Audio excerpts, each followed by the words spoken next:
ಇವತ್ತಿನ ಕಾರ್ಯಕ್ರಮವನ್ನು ನಡೆಸಿಕೊಡುವಂತಹವರು ಶ್ರೀಮತಿ ವಿಧಾತ್ರಿಯವರು ಹಾಗೂ ಶ್ರೀಯುತ ಅಚ್ಯುತಾವಧಾನಿಗಳು. ದಯವಿಟ್ಟು ಕಾರ್ಯಕ್ರಮವನ್ನು ಪ್ರಾರಂಭಿಸಬೇಕು ಅಂತ ಹೇಳಿ ಕೇಳ್ಕೊತೇನೆ. ಗಜಾನನಂ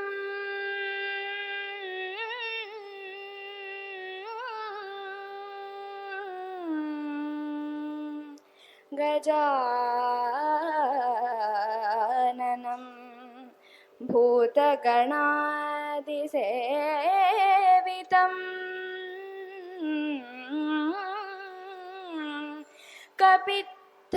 ಕಪಿತ್ಥಜಂಬೂಫಲ ಸಾರಭಕ್ಷಿತಂ ಉಮಾಸುತಂ ಶೋಕವಿನಾಶಕಾರಣಂ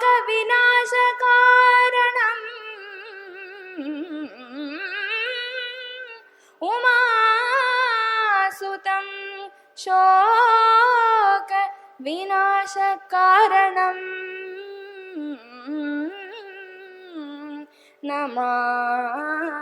ನಮಾಮಿ ನಮಾಮಿ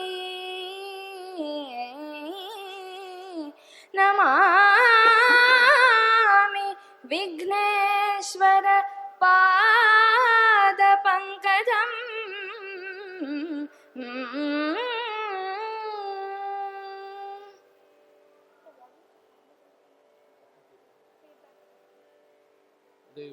ಫೀಡ್ಬ್ಯಾಕ್ ಐತೆ ಸ್ವಲ್ಪ ಕಡಿಮೆ ಬಿಟ್ಟು ಬರಮ್ಮ.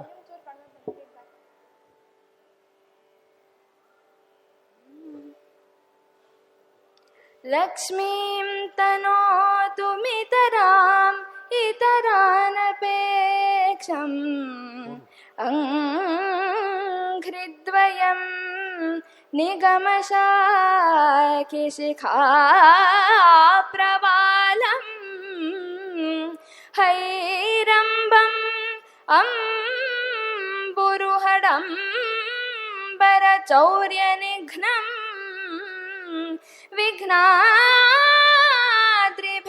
ವಿಘ್ನಾದ್ರಿಭೇದಶತಧಾರ ಧುರಂ ಧರನ್ನಃ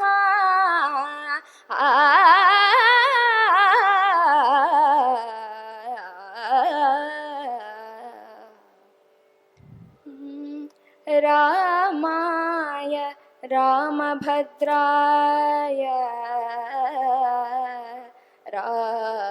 ರಾಮಚಂದ್ರಾಯ ವೇಧಸೆ ರಾಮಾಯ ರಾಮಭದ್ರಾಯ ರಾಮಚಂದ್ರಾಯ ವೇಧಸೆ ರಘುನಾಥಾಯ ನಾಥಾಯ ಸೀತಾಯಾಃ ಪತಯೇ ನಮಃ ರಘುನಾಥಾಯ ನಾಥಾಯ ಸೀತಾಯಾಃ ಪತಯೇ ನಮಃ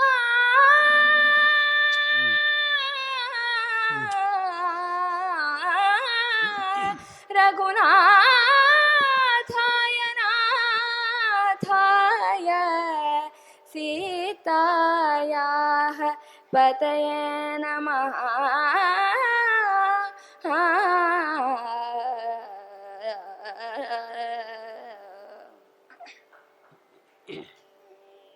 ಮನೋಜವಂ ಮಾರುತತುಲ್ಯವೇಗಂ ಮನೋಜವಂ ಮಾರುತತುಲ್ಯವೇಗಂ ಜಿತೇಂದ್ರಿಯಂ ಬುದ್ಧಿಮತಾಂ ವರಿಷ್ಠಂ ವಾತಾತ್ಮಜಂ ವಾನರಯೂಥಮುಖ್ಯಂ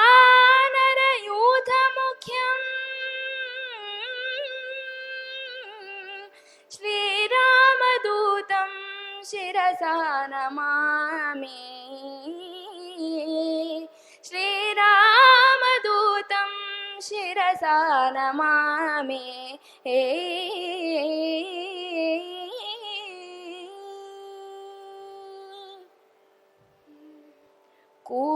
ಕೂಜಂತಂ ರಾಮ ರಾಮ ರಾಮ ರಾಮ ರಾಮ ರಾಮೇತಿ ಮಧುರಂ ಮಧುರಾಕ್ಷರಂ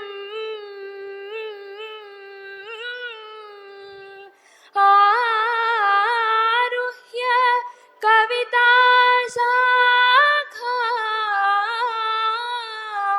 ವಂದೇ ವಾಲ್ಮೀಕಿ ಕೋಕಿಲಂ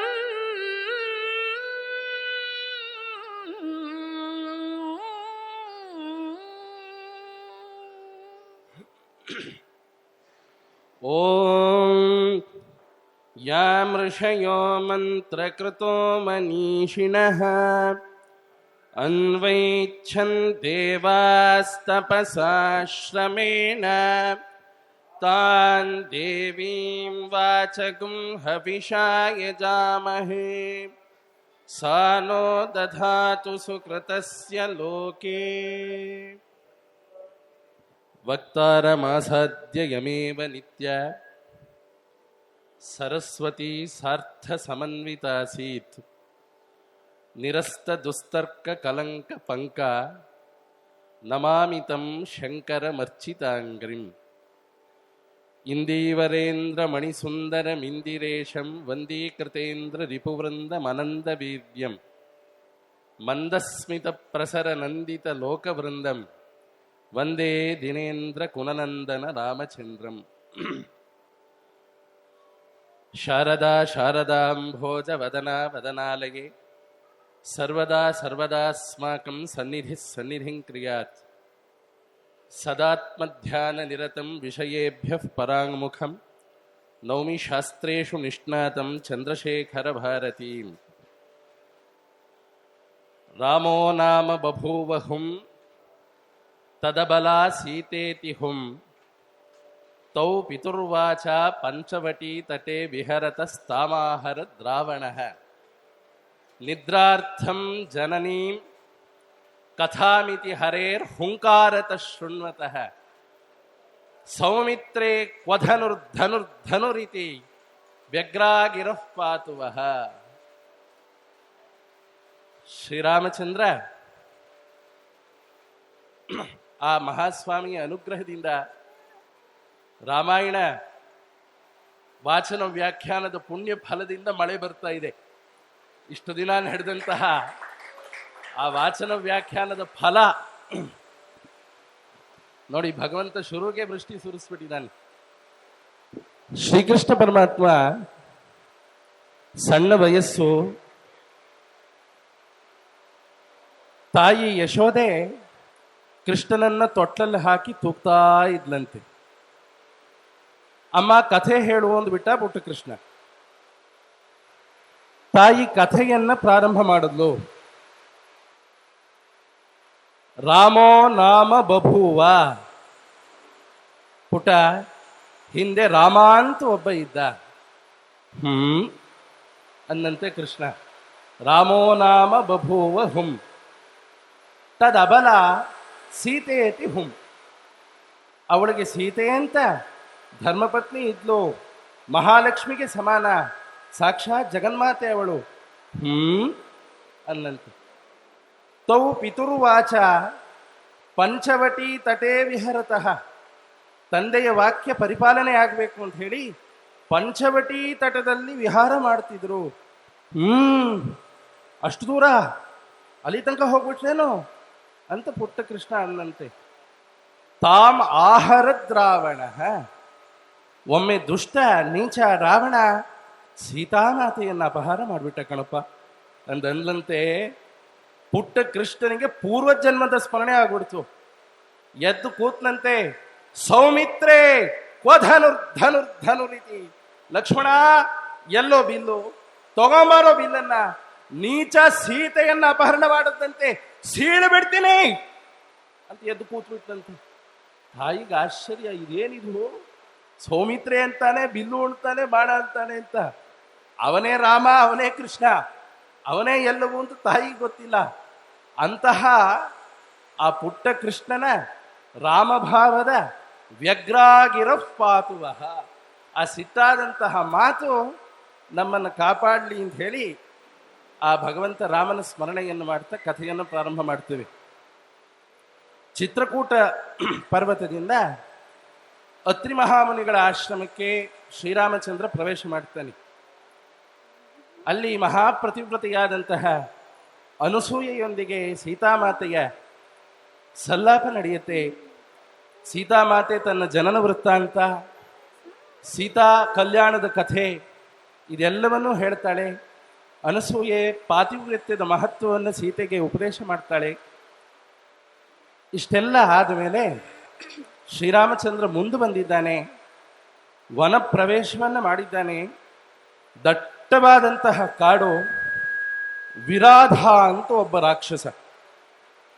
ಹೇಗಿದ್ದ ಅವನು ಅಂತಂದ್ರೆ, ಕೈಯಲ್ಲೊಂದು ಶೂಲ, ಆ ಶೂಲಕ್ಕೆ 3 ಸಿಂಹ, 4 ಹುಲಿ, 2 ತೋಳ, 10 ಜಿಂಕೆ, ಒಂದು ದೊಡ್ಡ ಆನೆಯ ತಲೆ, ಇಷ್ಟನ್ನು ಪೋಣಿಸ್ಕೊಂಡಿದ್ದಂತೆ ಶೂಲಕ್ಕೆ.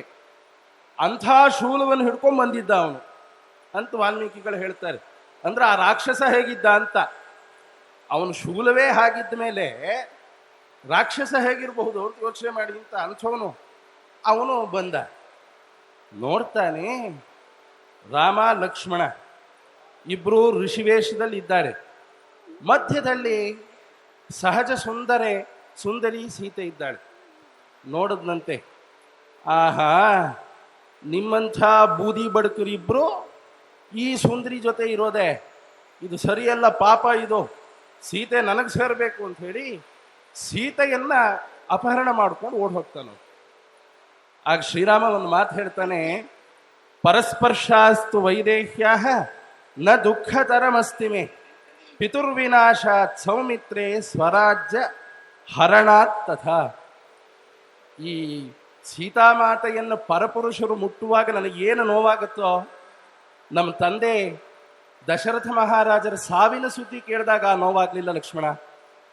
ರಾಜ್ಯಾಪಹರಣವಾದಾಗ ಆ ನೋವಾಗ್ಲಿಲ್ಲ. ಸೀತೆಯನ್ನು ಒಬ್ಬ ದುಷ್ಟ ಮುಟ್ಟೋದನ್ನ ಸಹಿಸ್ಕೊಳ್ಳೋದಕ್ಕೆ ಸಾಧ್ಯವಾಗ್ತಿಲ್ಲ ಅಂತೇನೆ ರಾಮ. ಇನ್ನು ರಾವಣ ಅಪಹರಣ ಮಾಡಿದ್ದಾಗ ರಾಮನ ಸ್ಥಿತಿ ಏನಾಗಿರಬಹುದು ಯೋಚನೆ ಮಾಡಿ, ಎಷ್ಟು ದುಃಖ ಅನುಭವಿಸಿರಬಹುದು. ಹಾಗನ್ನೋಣ ಲಕ್ಷ್ಮಣ, ಅಣ್ಣ ಯೋಚನೆ ಮಾಡಬೇಡ, ಬಾಣದ ಮಳೆಯನ್ನು ಕರೆದು ಬಿಡ್ತೀವಿ ಅಂತ ಹೇಳಿ ಅವನ ಮೇಲೆ ರಾಮ ಲಕ್ಷ್ಮಣ ಇಬ್ರು ಬಾಣ ಬಿಡ್ತಾರೆ. ತಕ್ಷಣ ಅವನೇನ್ ಮಾಡ್ತಾನೆ, ಇವರಿಬ್ರು ಅಪಾಯಕಾರಿಗಳು, ರಾಮ ಲಕ್ಷ್ಮಣ, ಇವರನ್ನೇ ಹೊತ್ಕೊಂಡು ಹೋಗಿ ಸೀತೆಯನ್ನು ಬಿಟ್ಟು ಬಿಡ್ತೀನಿ.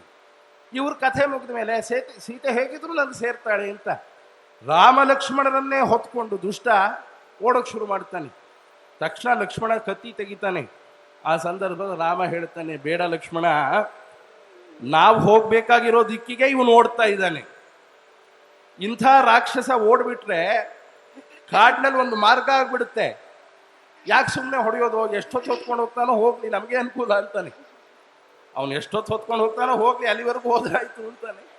ಸ್ವಲ್ಪ ದೂರ ಓಡಿದ ಮೇಲೆ ಸೀತೆ ಅಳೋಕ್ ಶುರು ಮಾಡಿಬಿಡ್ತಾನೆ. ಅಯ್ಯೋ ರಾಕ್ಷಸ, ನನ್ನಂದ್ರಾದ್ರೂ ತಿನ್ನಪ್ಪ, ನಮ್ಮ ರಾಮ ಲಕ್ಷ್ಮಣರನ್ನು ಬಿಟ್ಬಿಡು ಅಂತ ಹೇಳಿ ಅಳೋಕ್ ಶುರು ಮಾಡ್ತಾಳೆ ಸೀತೆ. ಅದನ್ನು ಸಹಿಸ್ಕೊಳ್ಳೋದಕ್ಕಾಗೋದಿಲ್ಲ. ಆಗ ರಾಮ ಲಕ್ಷ್ಮಣರು ಇಬ್ರು ಖಡ್ಗವನ್ನು ತೆಗೆದಿದ್ದಾರೆ, ಬೀಸ್ತಾರೆ ಖಡ್ಗವನ್ನ. ತಸ್ಯ ರೌದ್ರಸ್ಯ ಸೌಮಿತ್ರಿಃ ಸವ್ಯಂ ಬಾಹುಂ ಬಭಂಜಃ ರಾಮಸ್ತು ದಕ್ಷಿಣಂ ಬಾಹುಂ ತರಸಾ ತಸ್ಯ ರಾಕ್ಷಸಃ ಸಭಗ್ನಬಾಹು ಸಂವಿಘ್ನೋ ನಿಪಪಾತಾಶು ರಾಕ್ಷಸಃ ಧರಣ್ಯಾಂ ಮೇಘಸಂಕಾಶೋ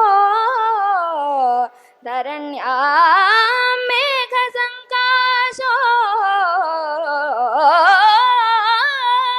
ವಜ್ರಭಿನ್ನ ಇವಾಚಲಃ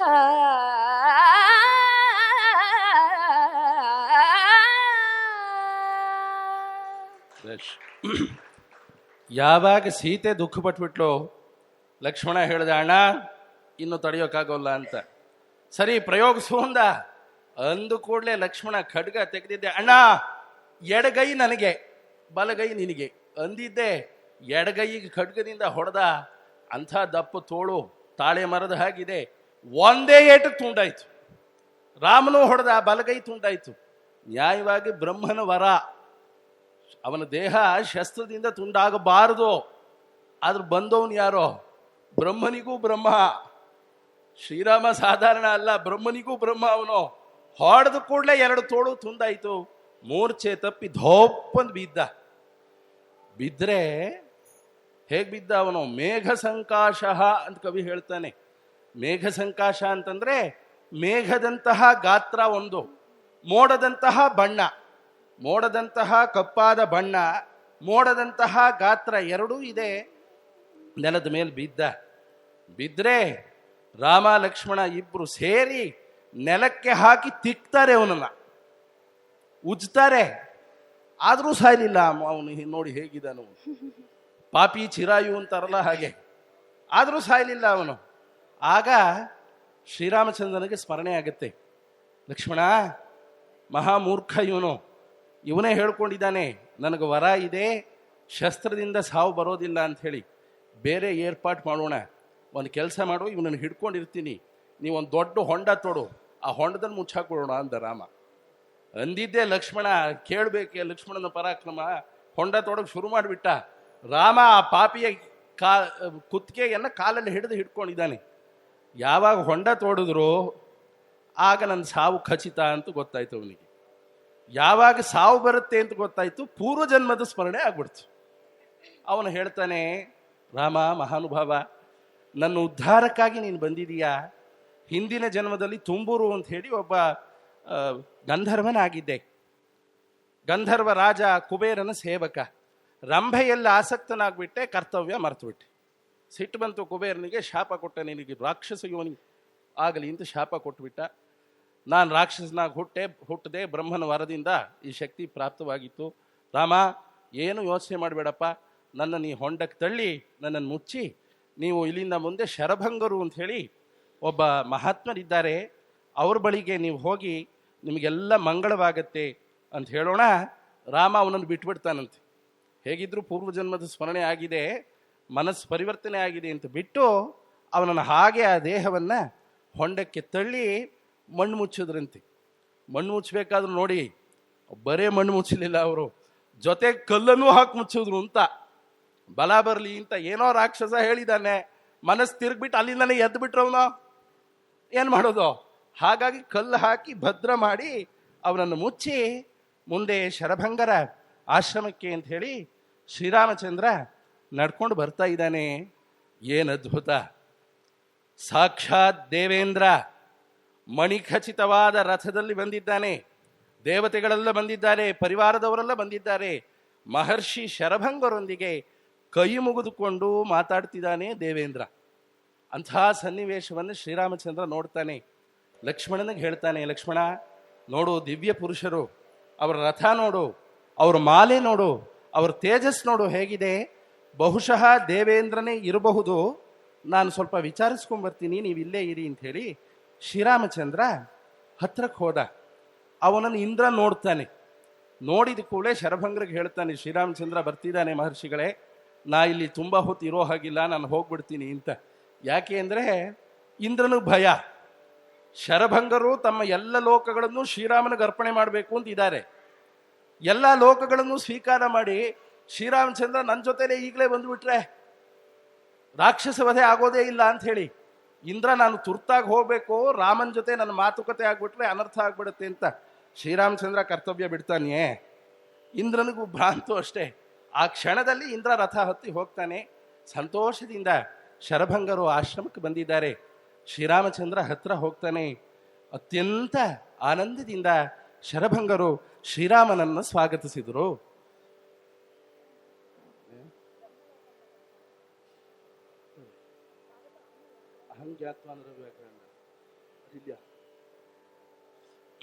ಆಗ ಶ್ರೀರಾಮಚಂದ್ರನನ್ನು ನೋಡಿ ಶರಭಂಗರು ಒಂದು ಮಾತು ಹೇಳ್ತಾರೆ, ರಾಮ, ಇವತ್ತು ನನ್ನ ಜನ್ಮ ಸಾರ್ಥಕವಾಯಿತು. ನನ್ನನ್ನು ಇಂದ್ರ ಬಂದಿದ್ದ ಕರ್ಕೊಂಡು ಹೋಗೋದಕ್ಕೆ ಅಂತ. ಎಲ್ಲಿಗೆ? ದೇವಲೋಕಕ್ಕೆ ಕರ್ಕೊಂಡು ಹೋಗ್ತಾನಂತೆ. ಅಲ್ಲಿಂದ ಬ್ರಹ್ಮಲೋಕಕ್ಕೆ ಹೋಗ್ಬೇಕಂತೆ. ಅಲ್ಲ, ಸಹಸ್ರ ಬ್ರಹ್ಮಲೋಕಕ್ಕೆ ಮಿಗಿಲು ನೀನು ಬರ್ತಾ ಇದೀಯ. ನಿನ್ನಂಥವನು ಬಂದಾಗ ನಿನ್ನನ್ನು ಬಿಟ್ಟು ಬ್ರಹ್ಮಲೋಕಕ್ಕೆ ಹೋಗ್ತೇನೆ ನಾನು? ಬರೋಲ್ಲ ಅಂದೆ ಅಂದ್ರು ಅವರು. ನಾನು ಬ್ರಹ್ಮಲೋಕಕ್ಕೆ ಈಗಲೇ ಬರೋದಿಲ್ಲ, ಶ್ರೀರಾಮಚಂದ್ರನ ದರ್ಶನ ಮಾಡಿಯೇ ನಾನು ಬ್ರಹ್ಮಲೋಕಕ್ಕೆ ಹೋಗ್ತೇನೆ. ಬ್ರಹ್ಮಲೋಕಂ ನ ಗಚ್ಛಾಮಿ, ಬ್ರಹ್ಮಲೋಕಂ ನ ಗಚ್ಛಾಮಿ,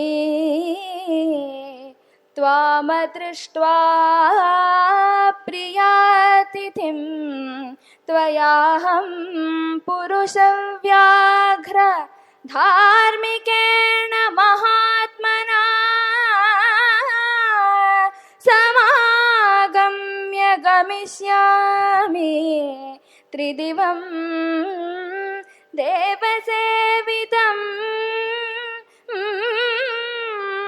ಅಕ್ಷಯಾ ನರಶಾರ್ದೂಲ ಮಯಾ ಲೋಕಾಜಿತಾ ಶುಭಾಃ ಬ್ರಾಹ್ಮ್ಯಾಶ್ಚ ನಾಕಪೃಷ್ಠ್ಯಾಶ್ಚ प्रतिगृह्णीष्व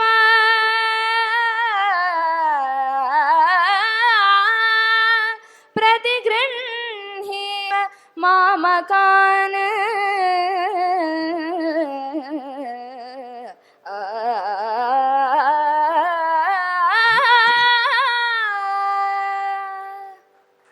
ನಿನ್ನಂತಹ ಪ್ರಿಯಾತಿಥಿಯನ್ನ, ಪರಮಾತ್ಮ ಸ್ವರೂಪನನ್ನ ನೋಡಿಯೇ ನಾನು ಬ್ರಹ್ಮಲೋಕಕ್ಕೆ ಹೋಗ್ತೇನೆ ಅಂತ ಹೇಳಿ ರಾಮಚಂದ್ರ ಅತ್ಯಂತ ಸಂತೋಷದಿಂದ ಬಂದಿದ್ದೇನಪ್ಪ.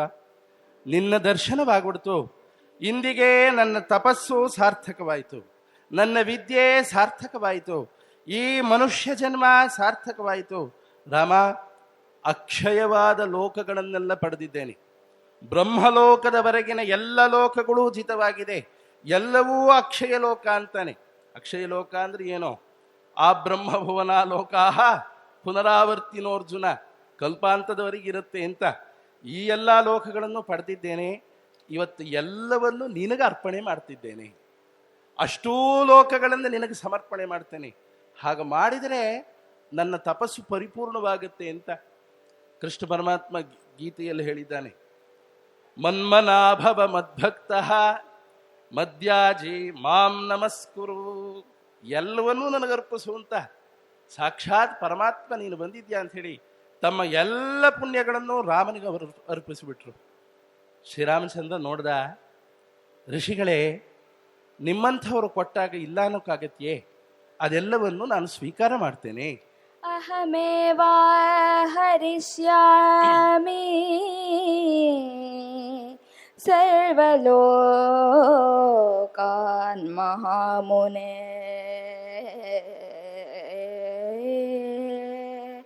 ಅಹಮೇವ ಆಹರಿಷ್ಯಾಮಿ ಸರ್ವಲೋಕಾನ್ ಮಹಾಮುನೆ.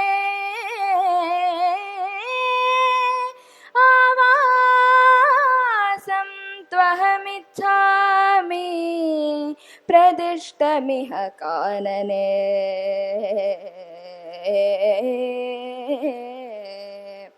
ಇಹ ರಾಮ ಮಹಾತೇಜಃ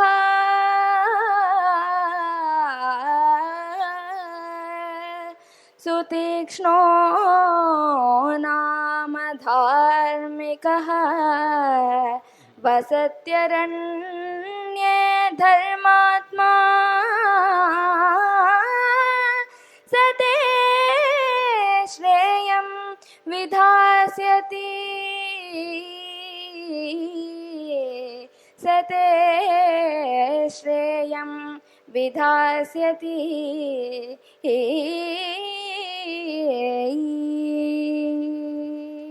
ಮುನಿಗಳೇ, ನಿಮ್ಮ ಎಲ್ಲ ಲೋಕವನ್ನು ನಾನು ಸ್ವೀಕಾರ ಮಾಡ್ತೇನೆ, ಅದರ ಫಲವನ್ನೆಲ್ಲ ನಾನು ಸ್ವೀಕಾರ ಮಾಡ್ತೇನೆ.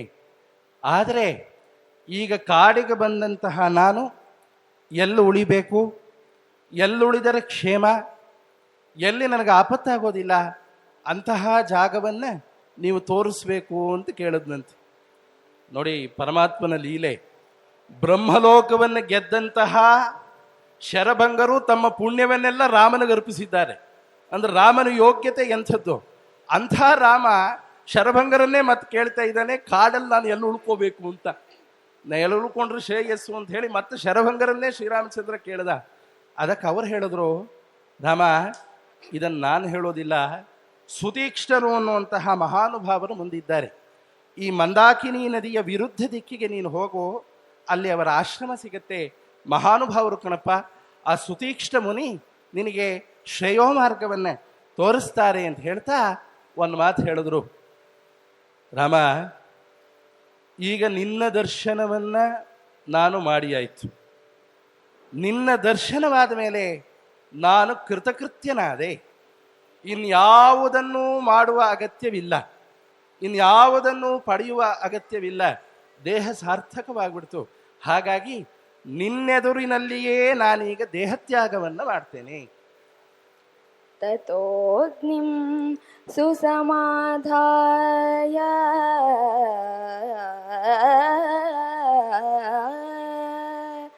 ಹುತ್ವಾ ಚಾರ್ಯೇನ ಮಂತ್ರವಿತ್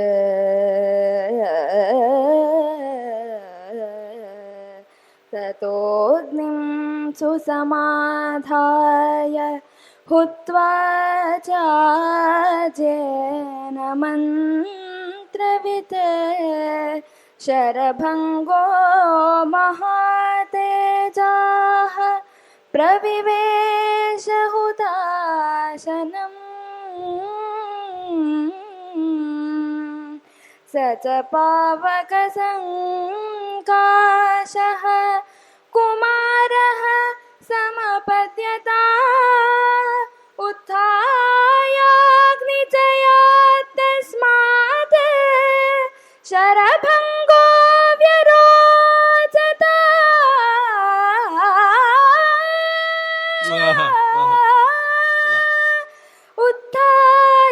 ಉತ್ಥಾಯಾಗ್ನಿಚಯಾತ್ ತಸ್ಮಾತ್ ಶರಭಂಗೋ ವ್ಯರೋಚತ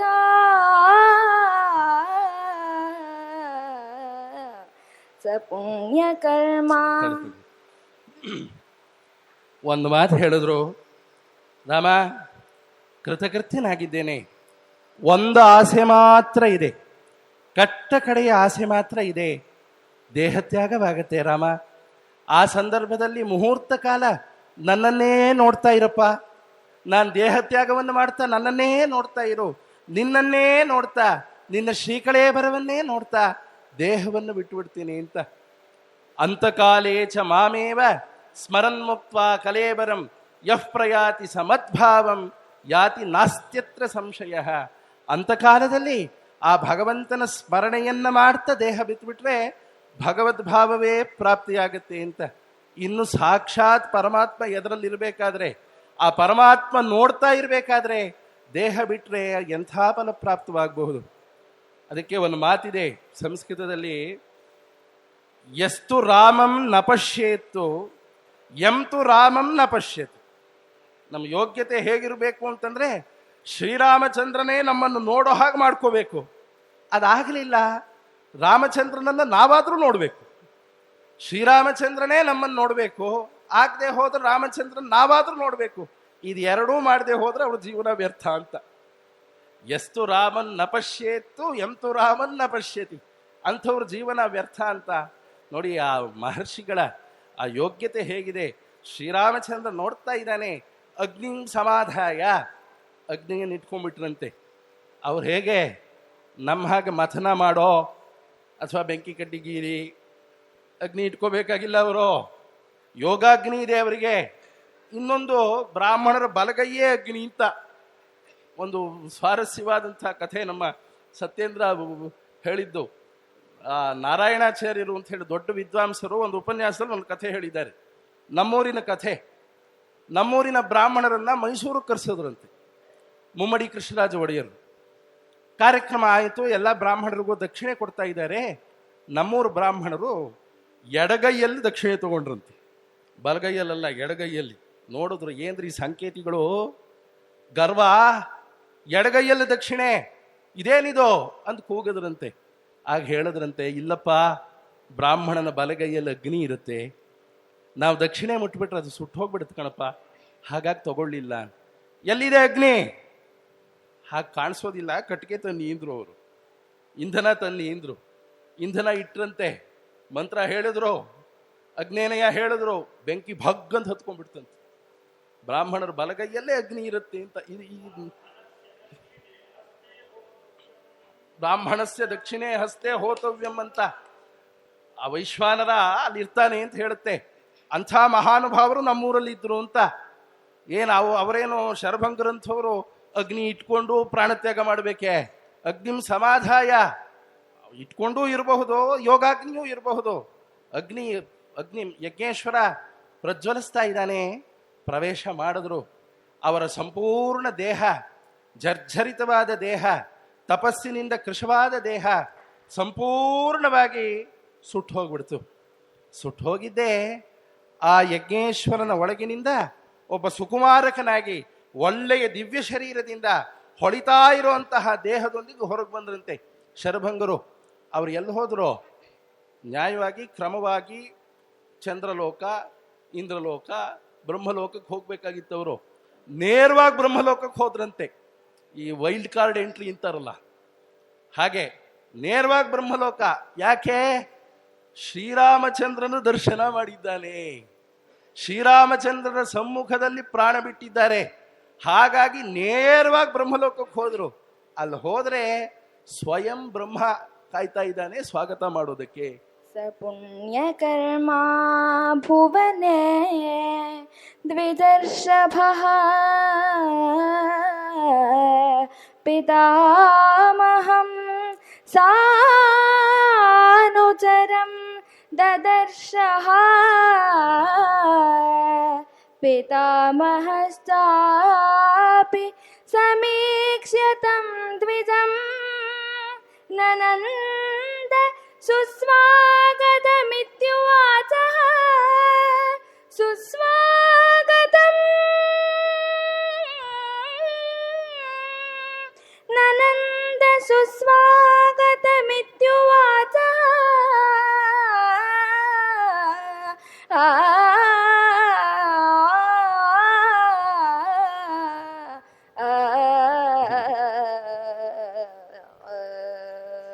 ಪುಣ್ಯಕರ್ಮ ಪುಣ್ಯಾತ್ಮ ಶರಭಂಗರು ಬ್ರಹ್ಮಲೋಕಕ್ಕೆ ಹೋಗೋಣ. ಪಾರ್ಶ್ವದ ಸಹಿತರಾದಂತಹ ಚತುರ್ಮುಖ ಬ್ರಹ್ಮದೇವರೇ ಬಾಗಿಲಿಗೆ ಬಂದು ಸುಸ್ವಾಗತ ಅಂತ ಕರ್ಕೊಂಡು ಹೋಗ್ತಾ ಇದ್ದಾರೆ. ಒಂದು ಎಂಥ ಯೋಗ್ಯತೆ ಸಂಪಾದನೆ ಆಗ್ಬಿಡ್ತು ಅಂತ ನೋಡಿ. ಈಗ ನಾವು ಕೂಡ ಗುರುಗಳು ಬಂದರೆ ಊರು ಬಾಗಿಲು ಹೋಗಿ ಸ್ವಾಗತ ಮಾಡ್ತೀವಿ, ದೊಡ್ಡ ವ್ಯಕ್ತಿಗಳು ಬಂದರೆ ಮನೆ ಮುಂದೆ ಹೋಗಿ ಸ್ವಾಗತ ಮಾಡಿ ಕರ್ಕೊಂಡ್ಬರ್ತೀವಿ. ತುಂಬ ಆಪ್ತರು ಬಂದರೆ ಓ ಓ ಬಂದಾ ಇಕಾಕೋ ಅಂತ ಕುರ್ಚಿ ಹಾಕ್ತೀವಿ. ಇನ್ನು ಕೆಳಗಿನವ್ರು ಬಂದರೆ ಅತ್ತ ಬಂದಿಂದೆ ಅತ್ತದೆ ಹೇಳ್ತೀವೋ ಇಲ್ವೋ? ಯೋಗ್ಯತೆ ಮೇಲೆ ಹೋಗುತ್ತದಲ್ಲ. ರಾಮನ ಕಡೆಯ ಮಹರ್ಷಿಗಳು ಬಂದುಬಿಟ್ಟಿದ್ದಾರೆ ಅಂತ ಹೇಳಿ ಸ್ವಯಂ ಬ್ರಹ್ಮ ಸ್ವಾಗತ ಮಾಡಿಬಿಟ್ಟು ಶರಭಂಗರನ್ನ ಒಳಗಡೆ ಕರ್ಕೊಂಡಿದ್ದಾನೆ. ಅಂಥ ಮಹಾನುಭಾವರು ಬ್ರಹ್ಮಲೋಕಕ್ಕೆ ಹೋದರು. ಅಲ್ಲಿಂದ ಅವರಿಗೆ ಜ್ಞಾನವಾಗುತ್ತೆ. ಶ್ರೀರಾಮಚಂದ್ರ ಅಲ್ಲೇ ಕೂತಿದ್ದಾನೆ. ಶರಭಂಗರ ಆಶ್ರಮದಲ್ಲಿ ನಾನಾ ಋಷಿಗಳು ಸೇರಿದ್ರು. ವೈಖಾನಸ, ವಾಲಖಿಲ್ಯ, ಸಂಪ್ರಕ್ಷಾಲ, ಮರೀಚಿಪ ಇತ್ಯಾದಿ ಋಷಿಗಳು. ಅವರೆಲ್ಲ ರಾಮನ ಸನ್ನಿಧಾನಕ್ಕೆ ಬಂದು ಸುತ್ತಲೂ ಕೂತ್ಕೊಂಡು ಒಂದು ವಿಜ್ಞಾಪನೆಯನ್ನು ಮಾಡ್ತಾ ಇದ್ದಾರೆ. ರಾಮ, ಎಂಥ ಕಾಲ ಬಂದ್ಬಿಡ್ತು, ರಾಕ್ಷಸರ ಉಪಟಳ, ಕೇಳುವವರೇ ಯಾರೂ ಇಲ್ಲ. ಈ ಶರಭಂಗರ ಪ್ರಭಾವದಿಂದ ನಾವೆಲ್ಲ ಉಳಿದಿದ್ವಿ, ಅವರ ದೇಹತ್ಯಾಗವೂ ಆಗ್ಬಿಡ್ತು. ಬಹಳ ಕಷ್ಟ ಕಣಪ್ಪ. ರಾಕ್ಷಸರ ಹಿಂಸೆಯನ್ನ ನಮಗೆ ಸಹಿಸ್ಕೊಳ್ಳೋದಕ್ಕೆ ಸಾಧ್ಯವಾಗ್ತಾ ಇಲ್ಲ. ಎಲ್ಲಿ ನೋಡಿದ್ರೂ ಹಿಂಸೆ, ಎಲ್ಲಿ ನೋಡಿದ್ರೂ ಕೊಲೆ, ಎಲ್ಲಿ ನೋಡಿದ್ರೂ ರಕ್ತಪಾತವೇ ನಡೀತಾ ಇದೆ. ನಿತ್ಯಾನುಷ್ಠಾನವನ್ನೇ ಮಾಡೋದಕ್ಕಾಗ್ತಾ ಇಲ್ಲ ರಾಮ. ಎಂಥ ಪರಿಸ್ಥಿತಿ ಬಂದ್ಬಿಡ್ತು.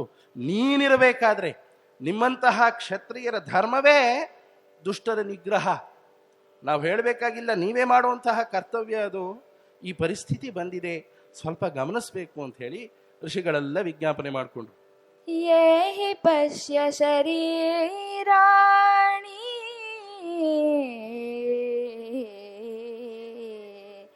ಯೇ ಹಿ ಪಶ್ಯ ಶರೀರಾಣಿ ಮುನೀನಾಂ ಭಾವಿತಾತ್ಮನಾ ಹತಾನಾಂ ರಾಕ್ಷಸೈರ್ಘೋರೈಃ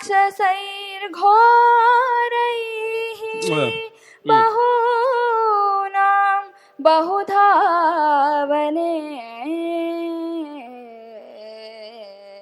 ತತಸ್ತ್ವಾಂ ಶರಣಾರ್ಥಂ ಚ ತತಸ್ತ್ವಾಂ ಶರಣಾರ್ಥಂ ಚ ಶರಣ್ಯಂ ಸಮುಪಸ್ಥಿತಾಃ ಪರಿಪಾಲಯ ನೋ ರಾಮ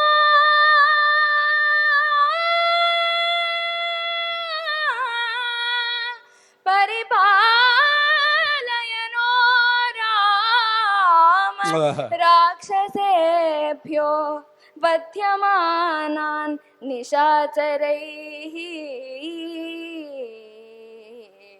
ಪರಾತ್ವತ್ತೋ ಗತಿರ್ವೀರ ಪೃಥಿವ್ಯಾಂ ನೋಪಪದ್ಯತೆ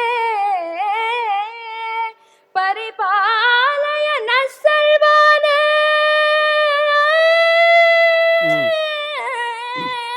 ಪರಿಪಾಲಯ ನಃ ಸರ್ವಾನ್ ರಾಕ್ಷಸೇಭ್ಯೋ ನೃಪಾತ್ಮಜಾ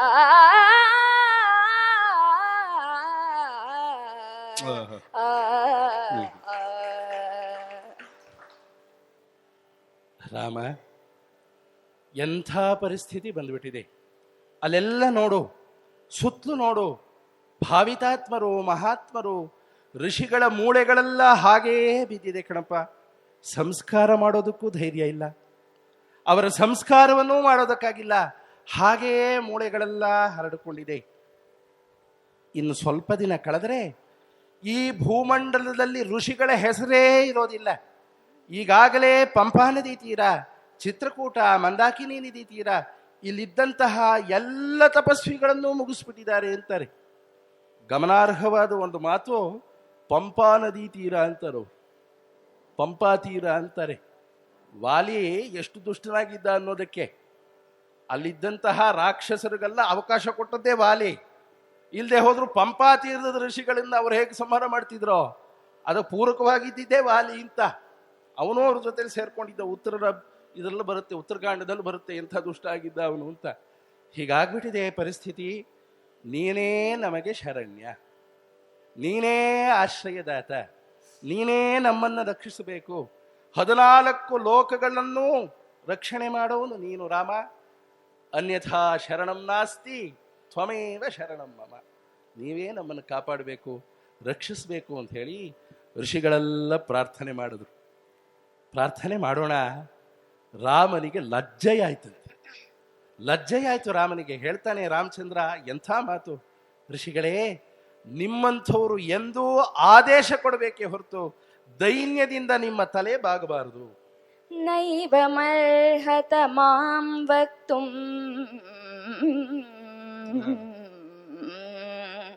ನೈವ ಮರ್ಹತ ಮಾಂ ವಕ್ತುಂ ಆಜ್ಞಾಪ್ಯೋಹಂ ತಪಸ್ವಿನಾಂ ಕೇವಲೇನ ಆತ್ಮಕಾರ್ಯೇಣ ಪ್ರವೇಷ್ಟವ್ಯಂ ಮಯಾ ವನಂ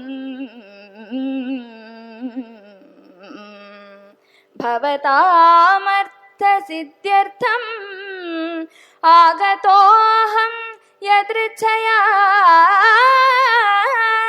ತಸ್ಯ ಮೇಯಂ ವನೇ ವಾಸೋ ಭವಿಷ್ಯತಿ ಮಹಾಫಲಃ ತಪಸ್ವಿನಾಂ ರಣೇ ಶತ್ರೂನ್ ಹಂತುಮಿಚ್ಛಾಮಿ ರಾಕ್ಷಸಾನ್ ಪಶ್ಯಂತು ವೀರ್ಯಂ ಋಷಯಃ ಸಭ್ರಾತುರ್ಮೇ ತಪೋಧನಾಃ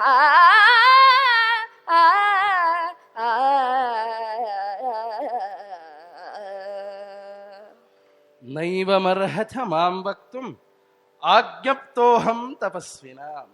ಋಷಿಗಳೇ, ನೀವು ನನ್ನಲ್ಲಿ ಪ್ರಾರ್ಥನೆ ಮಾಡಬಾರದು. ನಮ್ಮ ವಂಶಕ್ಕೆ ಅಪಮಾನ ಅದು. ಆಜ್ಞಪ್ತೋಹಂ, ನೀವು ಆದೇಶ ಕೊಡಬೇಕು. ನಿಮ್ಮಂತಹ ಮಹಾನುಭಾವರು ಆದೇಶ ಕೊಡಬೇಕು, ರಾಜ ಕೇಳಬೇಕು. ಅಪ್ಲಿಕೇಶನ್ ಹಾಕಿಬಿಟ್ಟು ಹೀಗೆ ನಡೆಸ್ಕೊಡಿ ಅಂತ ಕೇಳೋದಲ್ಲ. ರಾಜನ ಕರ್ತವ್ಯ ನಿಮ್ಮಂಥವ್ರು ಸೇವೆ ಮಾಡೋದು. ನೀವೇ ಹೀಗೆ ದೈನ್ಯವಾಗಿ ಪ್ರಾರ್ಥನೆ ಮಾಡಿಬಿಟ್ರೆ ನನಗೆ ಸಹಿಸೋದಕ್ಕೆ ಸಾಧ್ಯವಿಲ್ಲ. ನಾನು ಅಂದ್ಕೊಂಡಿದ್ದೆ, ತಂದೆಯ ಮಾತು ವನಪ್ರವೇಶವನ್ನು ಮಾಡಬೇಕು, ಶಿಷ್ಟರಕ್ಷಣೆಯನ್ನು ಮಾಡಬೇಕು ಅಂತ ಮನಸ್ಸಿನಲ್ಲಿ ಭಾವಿಸಿದ್ದೆ. ನಿಮ್ಮ ಬಾಯಲ್ಲೂ ಅದೇ ಬಂದಿದೆ. ಬರೇ ವನವಾಸಕ್ಕೆ ಬಂದು ಹೋಗಿದ್ರೆ ತಂದೆಯ ಕಾರ್ಯವನ್ನು ಮಾಡಿದ ಹಾಗಾಗ್ತಿತ್ತು. ಈಗ ನೀವು ಪ್ರಾರ್ಥನೆ ಮಾಡಿ ನನ್ನ ವನವಾಸಕ್ಕೆ ಉದಾರವಾದ ಅರ್ಥವನ್ನು ಕೊಟ್ಟಿದ್ದೀರಿ ಅಂತ. ನನ್ನ ವನವಾಸದ ಅರ್ಥ ವಿಶಾಲವಾಗಿಬಿಡ್ತು. ನಿಮ್ಮಂಥವ್ರ ಸೇವೆ ಮಾಡುವಂತಹ ಅವಕಾಶ ಸಿಕ್ತು. ನನ್ನ ವನವಾಸ ಸಾರ್ಥಕವಾಯಿತು, ನನ್ನ ಜನ್ಮ ಸಾರ್ಥಕವಾಯಿತು. ಯೋಚನೆ ಮಾಡಬೇಡಿ, ಆ ದುಷ್ಟರ ನಿಗ್ರಹಕ್ಕಾಗಿಯೇ ಭಗವಂತ ನನ್ನನ್ನು ಇಲ್ಲಿ ಕಳಿಸಿದ್ದಾನೆ. ದುಷ್ಟರ ನಿಗ್ರಹ, ಶಿಷ್ಟರ ಪಾಲನೆಗೋಸ್ಕರವಾಗಿಯೇ ನಾನು ಇಲ್ಲಿ ಬಂದಿದ್ದೀನಿ ಅಂತ ಕಾಣಿಸುತ್ತೆ. ಯೋಚನೆ ಮಾಡಬೇಡಿ. ಯಾವ ಯಾವ ದುಷ್ಟರು ನಿಮಗೆ ತೊಂದರೆ ಕೊಡ್ತಿದ್ದಾರೋ, ಯಾವ ಯಾವ ರಾಕ್ಷಸರು ಇಲ್ಲಿದ್ದಾರೋ, ಆ ದುಷ್ಟರನ್ನು ಒಬ್ಬರನ್ನೂ ಉಳಿಸೋದಿಲ್ಲ, ಒಬ್ಬರೂ ಉಳಿಯೋದಿಲ್ಲ. ಈ ನನ್ನ ಪರಾಕ್ರಮವನ್ನ ಬಾಯಲ್ಲಿ ಹೇಳೋಕ್ಕಾಗೋಲ್ಲ. ಯುದ್ಧದಲ್ಲಿ ನೋಡಿ ಯುದ್ಧದಲ್ಲಿ ನೋಡಿ ನನ್ನ ಪರಾಕ್ರಮವನ್ನ. ನಿಮಗೆ ತೊಂದರೆ ಕೊಟ್ಟಂತಹ ಋಷಿಗಳ ಹಿಂಸಕನಾದಂತಹ ಒಬ್ಬ ರಾಕ್ಷಸನು ಭಾರತ ಭೂಮಿಯಲ್ಲಿ ಉಳಿಯೋದಿಲ್ಲ. ಇದು ನಾನು ಮಾಡ್ತಿರುವಂತಹ ಪ್ರತಿಜ್ಞೆ ಅಂತ ಹೇಳಿ ಶ್ರೀರಾಮಚಂದ್ರ ಪ್ರತಿಜ್ಞೆ ಮಾಡ್ತಾನೆ. ಋಷಿಗಳಿಗೆಲ್ಲ ಆನಂದವೋ ಆನಂದ, ಬಹಳ ಸಂತೋಷವಾಗಿಬಿಡುತ್ತೆ. ಋಷಿಗಳೆಲ್ಲ ನಮಸ್ಕಾರ ಮಾಡ್ತಾರೆ. ಶ್ರೀರಾಮಚಂದ್ರ ಎದ್ದು ಮುಂದುವರಿತಾ ಇದ್ದಾನೆ.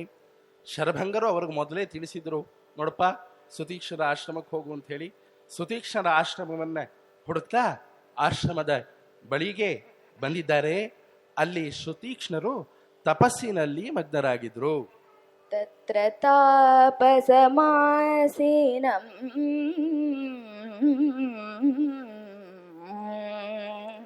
ತತ್ರ ತಾಪಸಮಾಸೀನಂ ಮಲಪಂಕಜಟಾಧರಂ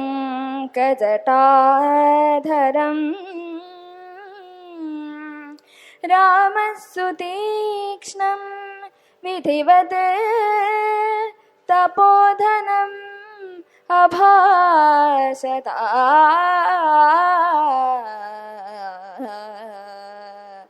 ರಾಮೋಹಮಸ್ಮಿ ಭಗವನ್ ಭವಂತಂ ದ್ರಷ್ಟುಮಾಗತಃ ತನ್ಮಾಭಿವದ ಧರ್ಮಜ್ಞಾ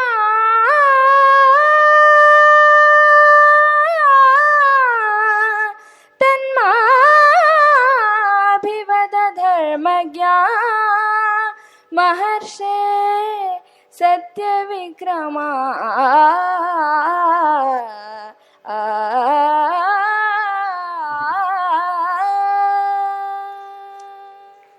ಸುತೀಕ್ಷ್ಣರ ಆಶ್ರಮಕ್ಕೆ ಹೋಗಿದ್ದಾನೆ. ಸುತೀಕ್ಷ್ಣರು ತಪಸ್ಸಿನಲ್ಲಿ ಮಗ್ನರಾಗಿದ್ದಾರೆ. ಬಾಹ್ಯದ ಪರಿಯವೇ ಇಲ್ಲ, ಜಟಾಧಾರಿಗಳಾಗಿ ಇದ್ದಾರೆ. ರಾಮ ಹತ್ರ ಹೋದಂತೆ ವಿಧಿವತೆ ಮಹಾತ್ಮರನ್ನ ಹೇಗೆ ಮಾತಾಡಿಸಬೇಕೋ ಹಾಗೆ ಆ ತಪೋಧನರ ಬಳಿಗೆ ಹೋಗಿ ನಡುಬಾಗಿಸಿ ಬಾಯಿ ಮುಂದೆ ಹಸ್ತವನ್ನ ಇಟ್ಕೊಂಡು ರಾಮ ಮಧುರವಾಗಿ ಮಾತಾಡಿಸ್ತಾ ಇದ್ದಾನೆ. ಭಗವನ್, ಮಹಾನುಭಾವರೇ, ತಪಸ್ವಿಗಳೇ, ರಾಮ, ಶ್ರೀರಾಮ ಬಂದಿದ್ದೇನೆ. ರಾಮ ಅಂತ ನನ್ನನ್ನು ಕರೀತಾರೆ. ನಿಮ್ಮ ದರ್ಶನಕ್ಕಾಗಿಯೇ ದೂರದಿಂದ ಬಂದಿದ್ದೇನೆ. ಮಾತಾಡೋದಕ್ಕೆ ಅವಕಾಶವಿದೆಯೇ? ತಾವು ಮಾತಾಡಬಹುದೇ ಅಂತ ಹೇಳಿ ಶ್ರೀರಾಮಚಂದ್ರ ವಿಜ್ಞಾಪನೆ ಮಾಡಿದ. ಕಣ್ಣು ಬಿಟ್ಟು ನೋಡ್ತಾರೆ. ಯಾವ ಪರಬ್ರಹ್ಮ ಸ್ವರೂಪವನ್ನ ಅಂತರಂಗದಲ್ಲಿ ಧ್ಯಾನ ಮಾಡ್ತಿದ್ರೋ ಅದೇ ರೂಪ ಮೂರ್ತಿಯಾಗಿ ಎದುರುಗಡೆ ಬಂದಿದೆ. ಅದೇ ಶ್ರೀರಾಮಚಂದ್ರನನ್ನು ನೋಡಿದ್ರಂತೆ ಆನಂದವನ್ನು ತಡೆಯೋದಕ್ಕಾಗ್ಲಿಲ್ಲ. ಪುತ್ರನ ಹಾಗೆ ಓಡೋಡಿ ಬಂದು ಆಲಿಂಗನ ಮಾಡ್ಕೊಂಡ್ಬಿಟ್ರಂತೆ. ರಾಮ, ನನ್ನ ಆಶ್ರಮ ಸನಾಥವಾಯಿತು. ಸ್ವಾಗತಂ ತೇ ರಘುಶ್ರೇಷ್ಠ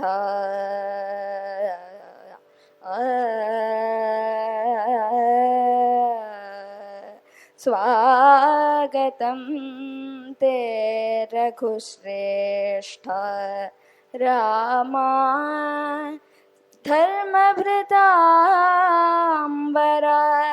आश्रमोऽयं त्वया प्राप्तः सनाथैव साम्प्रतम् आश्रमोऽयं त्वया प्राप्तः सनाथैव साम्प्रतम्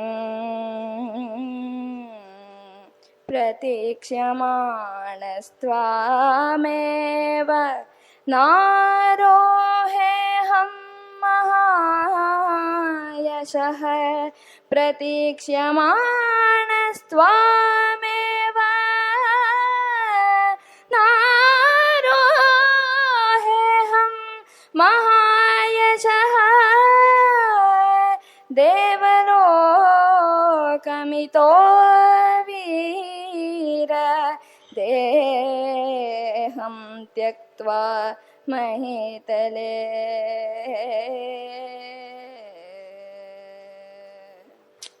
ಸ್ವಾಗತಂತೆ ರಘುಶ್ರೇಷ್ಠ, ರಘುತ್ತಮ, ರಘುಕುಲದ ಕೀರ್ತಿಯನ್ನೇ ಬೆಳಗಿದಂತಹ ಮಹಾವೀರ, ಸತ್ಯಭೃತಾಂವರ, ಸತ್ಯಧರ್ಮಿಗಳಲ್ಲಿ ಅಗ್ರಗಣ್ಯನಾದಂಥವನು ರಾಮ ಅಂತ ತಪ್ಪಿಕೊಂಡು ನಿನ್ನಿಂದ ಆಶ್ರಮ ಸನಾಥವಾಗಿದೆ, ನಿನ್ನಿಂದ ಈ ಆಶ್ರಮಕ್ಕೆ ಪಾವಿತ್ರ್ಯ ಉಂಟಾಗಿದೆ ಅಂತಾರೆ ಸುತೀಕ್ಷ್ಣಂತಹ ಮಹಾಮುನಿಗಳು. ನೀನು 14 ಲೋಕಗಳಿಗೂ ನಾಥ, ವಿಶ್ವಕ್ಕೇ ನಾಥ, ನಾನು ನಿನ್ನಿಂದ ನಿಯುಕ್ತನಾಗಿ ನಿನ್ನ ಕಾರ್ಯ ಮಾಡ್ತವನು. ನಿಜವಾಗ್ಲೂ ನಾಥ ನಾನಲ್ಲ, ನೀನೇ ಇಡೀ ವಿಶ್ವಕ್ಕೆ ಒಡೆಯ ಅಂತ. ನೀನಿವತ್ತು ಬಂದೆ, ನನ್ನ ಆಶ್ರಮ ಪಾವನವಾಗ್ಬಿಡ್ತು ಅಂತ.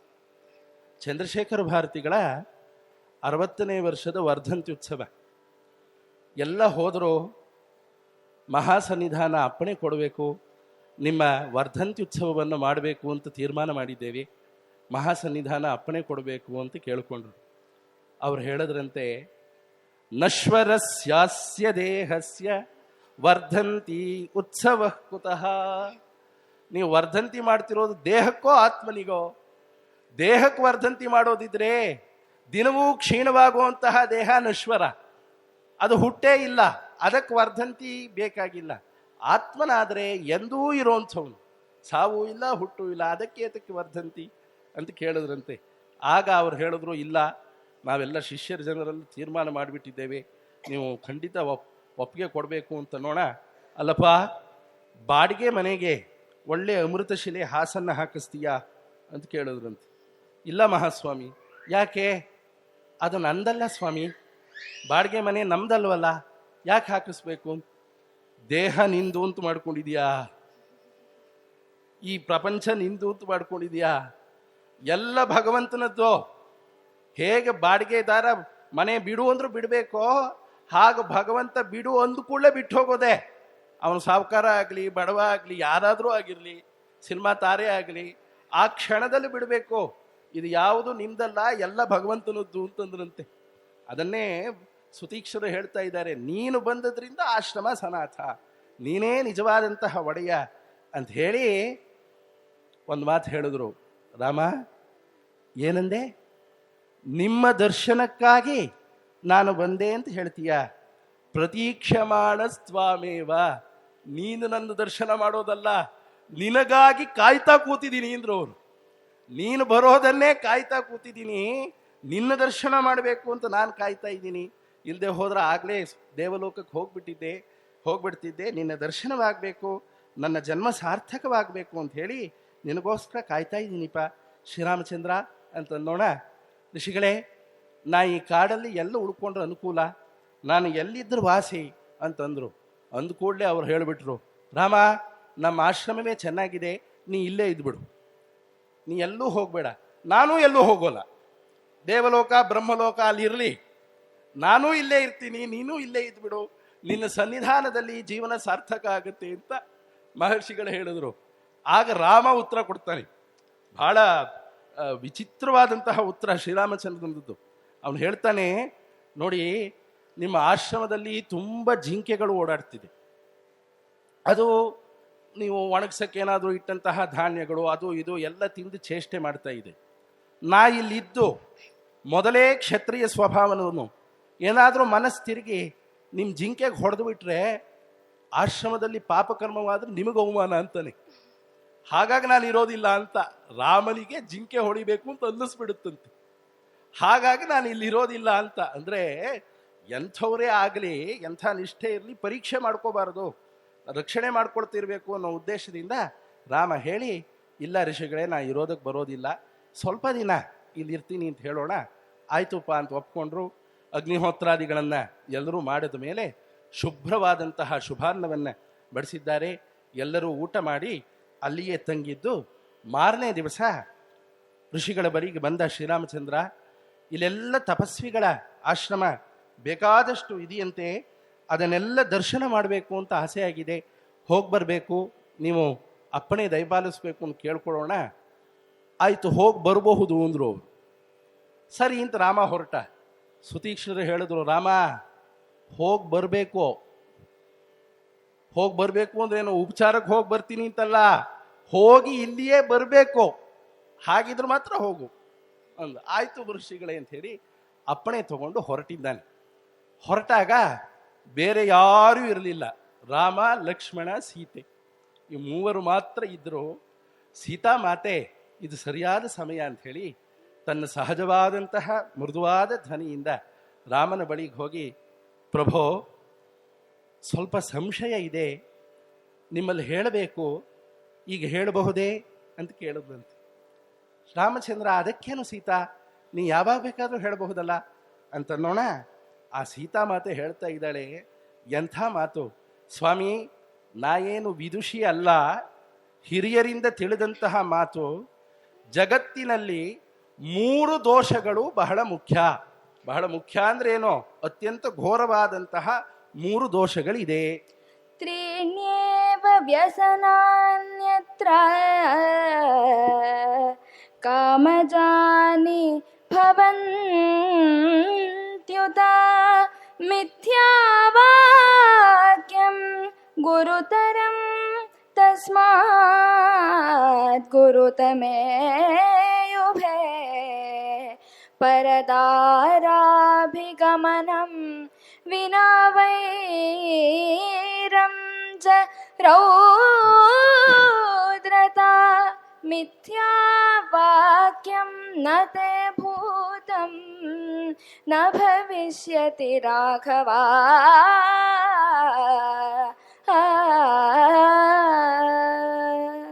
ತ್ರೀಣ್ಯೇವ ವ್ಯಸನಾನ್ಯತ್ರ ಕಾಮಜಾನಿ ಭವಂತ್ಯುತ. ಪ್ರಭು, ಕಾಮದಿಂದ ಹುಟ್ಟುವಂತಹ 3 ಮಹಾದೋಷಗಳು, ಸಮಸ್ತ ದೋಷಗಳಿಗೂ ಕಾಮವೇ ಕಾರಣ. ಅರ್ಜುನ ಗೀತೆಯಲ್ಲಿ ಭಗವನ್ ಈ ಎಲ್ಲ ವಿಪರ್ಯಯಗಳಿಗೂ, ಎಲ್ಲ ಮೋಹಕ್ಕೂ ಏನು ಕಾರಣ ಅಂತನ್ನೋಣ ಭಗವಂತ ಹೇಳ್ತಾನೆ. ಕಾಮ ಏಷ ಕ್ರೋಧ ಏಷಃ ರಜೋ ಗುಣ ಸಮುದ್ಭವ. ಈ ಕಾಮ ಕ್ರೋಧ, ಕಾಮಯೇವ ಕದಾಚಿತ್ ಪ್ರತಿಹತಃ ಕ್ರೋಧಾಯ ವಿಪರಿಣಮತೆ. ಈ ಕಾಮವೇ ಎಲ್ಲಕ್ಕೂ ಮೂಲ ಅಂತ ಭಗವಂತ ಹೇಳಿದ್ದಾನೆ. ಅದೇ ಮಾತನ್ನು ಸೀತಾದೇವಿ ಹೇಳ್ತಾಳೆ. ಕಾಮವೇ ಎಲ್ಲ ಅನರ್ಥಕ್ಕೂ ಮೂಲ. ಅದರಿಂದ ಮುಖ್ಯವಾಗಿ 3 ದೋಷಗಳು ಉಂಟಾಗುತ್ತೆ. ಒಂದು ಮಿಥ್ಯಾವಚನ, ಸುಳ್ಳು ಹೇಳೋದು. ಇನ್ನು 2 ಮಿಥ್ಯಾವಚನಕ್ಕಿಂತಲೂ ಹೆಚ್ಚಿನ ದೋಷ ಉಳ್ಳಂಥದ್ದು ಇನ್ನು 2 ಇದೆ. ಒಂದು ಮಿಥ್ಯಾವಚನ, ಇನ್ನು ಅದಕ್ಕಿಂತಲೂ ಹೆಚ್ಚಿನದ್ದು ಯಾವುದು ಅಂತಂದ್ರೆ ಪರದಾರಾಭಿಗಮನ, ಪರಸ್ತ್ರೀಯನ್ನ ಆಸೆ ಪಡೋದು, ಅದು 2ನೇದು. ಮತ್ತೊಂದು ವಿನಾ ವೈರಂಚ ರೌದ್ರತ, ಯಾವುದೇ ವೈರ ಇಲ್ಲ, ಯಾವುದೇ ಕಾರಣವಿಲ್ಲ, ಸುಮ್ಮನೆ ಹಿಂಸೆ ಮಾಡುವಂಥದ್ದು. ಸುಳ್ಳು ಹೇಳೋದು, ಪರದಾರಾಭಿಗಮನ, ವಿನಾ ವೈರ, ಹಿಂಸೆ ಮಾಡುವಂಥದ್ದು. ಈ 3 ದೋಷ ಇದೆ ಸ್ವಾಮಿ. ಇದರಲ್ಲಿ ಮೊದಲನೇ ದೋಷ ನಿಮಗಿಲ್ಲವೇ ಇಲ್ಲ.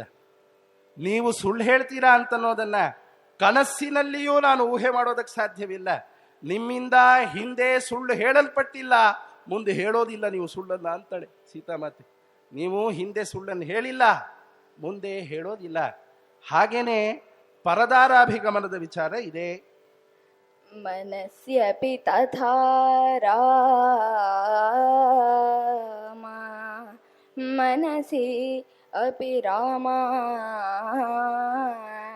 न चैतद्विद्यते क्वचित् स्वदारनिरतस्त्वं च नित्यमेव नृपात्मजा स्वदारनिरतस्त्वं च नित्यमेव नृपात्मजा तृतीयं यदिदं रौद्रं परप्राणाभिहिंसनम्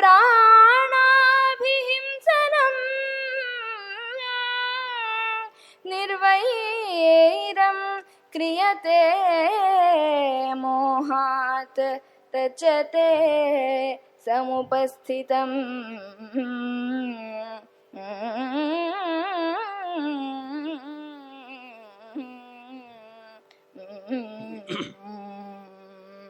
ನೀನು ಸುಳ್ಳು ಹೇಳೋದಕ್ಕೆ ಸಾಧ್ಯವಿಲ್ಲ. ಇನ್ನು ಪರದಾರಾಭಿಗಮನ, ನಿನ್ನ ಮನಸ್ಸಿನಲ್ಲಿಯೂ ಅದನ್ನು ಯೋಚನೆ ಮಾಡೋದಕ್ಕೆ ಸಾಧ್ಯ ಇಲ್ಲ ಅಂತಾಳೆ. ಪರದಾರೆಯರ ವಿಷಯವನ್ನ ಶ್ರೀರಾಮಚಂದ್ರ ನೀನು ಮನಸ್ಸಿನಲ್ಲೂ ಯೋಚನೆ ಮಾಡೋದಕ್ಕೆ ಸಾಧ್ಯವಿಲ್ಲ. ಇನ್ನು ಕೃತಿಯಲ್ಲಿ ಹೇಗೆ ಬರುತ್ತೆ ಅಂತ, ಮನಸ್ಸಿನಲ್ಲೇ ನೀನು ಯೋಚನೆ ಮಾಡೋಲ್ಲ, ಇನ್ನು ಕೃತಿಯಲ್ಲಿ ಹೇಗೆ ಬರುತ್ತೆ? ಅದೂ ಸಾಧ್ಯವಿಲ್ಲ. ಆದರೂ ಮೂರನೇದಿದೆ, ಪರಹಿಂಸೆ. ಕಾರಣವಿಲ್ಲದೆ ಇನ್ನೊಬ್ಬರನ್ನು ಹಿಂಸೆ ಮಾಡೋದು. ಯಾಕೋ ನೋಡಿದ್ರೆ ಪ್ರಭು, ತಪ್ಪು ತಿಳಿಬೇಡಿ, ಆ ದೋಷ ಅದರ ಗಾಳಿ ಸ್ವಲ್ಪ ಬೀಸಿದೆ ಅಂತ ಅನ್ನಿಸ್ತಾ ಇದೆಯಲ್ಲ. 3 ಹೊತ್ತು ಬಿಲ್ಲನ್ನೇ ಹಿಡ್ಕೊಂಡಿರ್ತೀರಿ, ರಾಕ್ಷಸರ ವಧೆ ಏನು ಮಾಡ್ತೀನಿ, ಒಬ್ಬರನ್ನು ಉಳಿಸೋಲ್ಲ ಅಂತಂದ್ರಿ. ಯಾಕೋ ನೋಡಿದ್ರೆ ಪರಹಿಂಸೆಯ ದೋಷ ಒಂದು ನಿಮಗೆ ಸ್ವಲ್ಪ ಅಂಟತ್ತೆ ಅಂತ ಕಾಣಿಸತ್ತೆ. ಒಂದು ಕಥೆ ಹೇಳ್ತೀನಿ. ಒಬ್ಬ ಋಷಿಗಳಿದ್ರು, ಮಹಾನುಭಾವರು, ಚೆನ್ನಾಗಿ ತಪಸ್ಸು ಮಾಡ್ತಾ ಇದ್ರು. ಇಂದ್ರ ನೋಡ್ದ, ಯಾರು ಯಾವ ಕಾರಣದಿಂದ ತಪಸ್ಸು ಮಾಡಲಿ, ನನ್ನ ಆಸನಕ್ಕಾಗಿಯೇ ಅಂತ ಅವ ಮಾಡ್ಕೊಂಡ್ಬಿಡ್ತಾನೆ, ನನ್ನ ಸಿಂಹಾಸನಕ್ಕಾಗಿ ಅಂತ ಅಸೂಯೆ ಶುರು ಆಗ್ಬಿಡ್ತು. ಅವನೇನು ಮಾಡ್ದ, ಒಬ್ಬ ಬ್ರಾಹ್ಮಣನ ವೇಷದಲ್ಲಿ ಬಂದು ಒಂದು ದಿವ್ಯವಾದಂತಹ ಖಡ್ಗವನ್ನು, ಸ್ವಾಮಿ ನಾ ಇಲ್ಲೇ ಸ್ವಲ್ಪ ಹೋಗಿ ಬರ್ತೀನಿ, ಈ ಖಡ್ಗವನ್ನು ನ್ಯಾಸವಾಗಿ ನೀವು ಇಟ್ಕೊಂಬಿಡಿ ಅಂತ ಹೇಳಿ ಹರಿತವಾದಂತಹ ಒಂದು ಖಡ್ಗವನ್ನು ಆ ತಪಸ್ವಿಗಳಿಗೆ ಕೊಟ್ಟು ಹೋದ್ರು. ನೋಡಿದ್ರು, ಮನೆಯಲ್ಲಿ ಬಿಟ್ಟರೆ ಯಾರಾದರೂ ಕದ್ಕೊಂಡು ಹೋಗ್ಬಿಟ್ರೆ ಏನು ಮಾಡೋದು? ಕಾಡಿಗೆ ಹೋಗ್ತಾನೋ ಹಿಡ್ಕೊಂಡು ಹೋಗ್ತೀನಿ ಅಂತ ಹಿಡ್ಕೊಂಡು ಹೋದ್ರು. ಒಂದಿನ ಹಾಗೇ ಹಿಡ್ಕೊಂಡು ಹೋದ್ರು. 2ನೇ ದಿನ ಅಲ್ಲೊಂದು ಗಿಡ ಇತ್ತು, ಸುಮ್ಮನೆ ಹೀಗಂದು ನೋಡೋಣ ಏನಾಗತ್ತೋ ಏನೋ ಅಂಥೇಳಿ ಹೀಗಂದ್ರು. ಒಂದೇ ಏಟಕ್ಕೆ ಕತ್ತರಿಸೋಯ್ತು. ಓಹೋ, ಒಂದೇ ಏಟಕ್ಕೆ ಕತ್ತರಿಸುತ್ತೆ ಅಂದ್ರು. ಸ್ವಲ್ಪ ದೊಡ್ಡ ಕೊಂಬೆ ಹೊಡೆದ್ರು, ಅದರನ್ನು ಕತ್ತರಿಸ್ತು. ಪ್ರಾಣಿಗಳಿಗೆ ಹೊಡೆದ್ರೆ ಅಲ್ಲೇ ಒಂದು ಪ್ರಾಣಿ ಹೋಗ್ತಿತ್ತು, ಎಸೆದ್ರು, ಹೋಗಿ ನಾಟ್ಕೊಳ್ತು. ಕಡೆಗೆ ಅದೇ ವೃತ್ತಿ ಆಯಿತು, ತಪಸ್ಸು ಹೋಗೇ ಬಿಡ್ತು. ಅವನು ಋಷಿಯಾದಂಥವನು ಕಟ್ಕನೇ ಆಗ್ಬಿಟ್ಟ. ಹಿಂಸೆಯಿಂದ ಈ ದೋಷ ಇದೆ ಸ್ವಾಮಿ, ಇದ್ರ ಬಗ್ಗೆ ತಾವು ಸ್ವಲ್ಪ ಗಮನ ಹರಿಸ್ಬೇಕು ಅಂತ ಕೈ ಮುಗಿದ್ಲಂತೆ. ನಮಗೆ ಏನಾದರೂ ಹೀಗೆ ಉಪದೇಶ ಆಗಿದ್ರೆ ಏನು ಮಾಡ್ತಿದ್ವಿ? ಏಯ್ ಮುಚ್ಚು ಬಾಯಿ, ನೀ ಏನು ಶಾಸ್ತ್ರ ಓದಿದ್ಯಾ, ಏನು ಧರ್ಮ ಓದಿದ್ಯಾ, ನಿನಗೇನು ಗೊತ್ತಾಗುತ್ತೆ, ನಿನಗೆ ತೆಪ್ಪ ಕೂತ್ಕೊ ಅಂತಿದ್ವಿ. ಆದರೆ ರಾಮಚಂದ್ರ ಹೇಳ್ತಾನೆ, ಸೀತಾ ನಿನಗೆ ನನ್ನ ಮೇಲಿರುವಂತಹ ಪ್ರೇಮಕ್ಕೆ, ನಿನ್ನ ಕುಲಕ್ಕೆ, ನಿನ್ನ ತಿಳುವಳಿಕೆಗೆ ಸರಿಯಾದ ಮಾತು ಹೇಳಿದ್ಯಾ ಅಂತಾನೆ. ನೋಡಿ ಎಂಥ ಮಾತು. ನಿನಗೆ ನನ್ನ ಮೇಲಿರುವಂತಹ ಪ್ರೇಮ, ನಿನ್ನ ಯೋಗ್ಯವಾದಂತಹ ಕುಲ, ನಿನಗಿರುವಂತಹ ತಿಳುವಳಿಕೆ, ಈ 3ಕ್ಕೂ ಸರಿಯಾಗುವಂತಹ ಮಾತನ್ನೇ ನೀನು ಹೇಳಿದ್ಯಾ. ಆದರೆ ಅದು ಹಾಗಲ್ಲ. किं तु वक्ष्याम्यहं देवी, किं तु वक्ष्याम्यहं देवी, त्वयैवोक्तम् इदं वचः क्षत्रियैर्धार्यते चापो नार्थशब्दो भवेदिति मां सीते स्वयमागम्य शरण्याः शरणं गताः ते चार्ता दण्डकारण्ये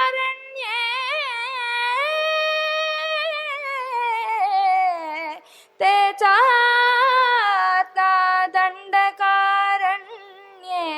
ಮುನಯಃ ಸಂಶಿತವ್ರತಾಃ.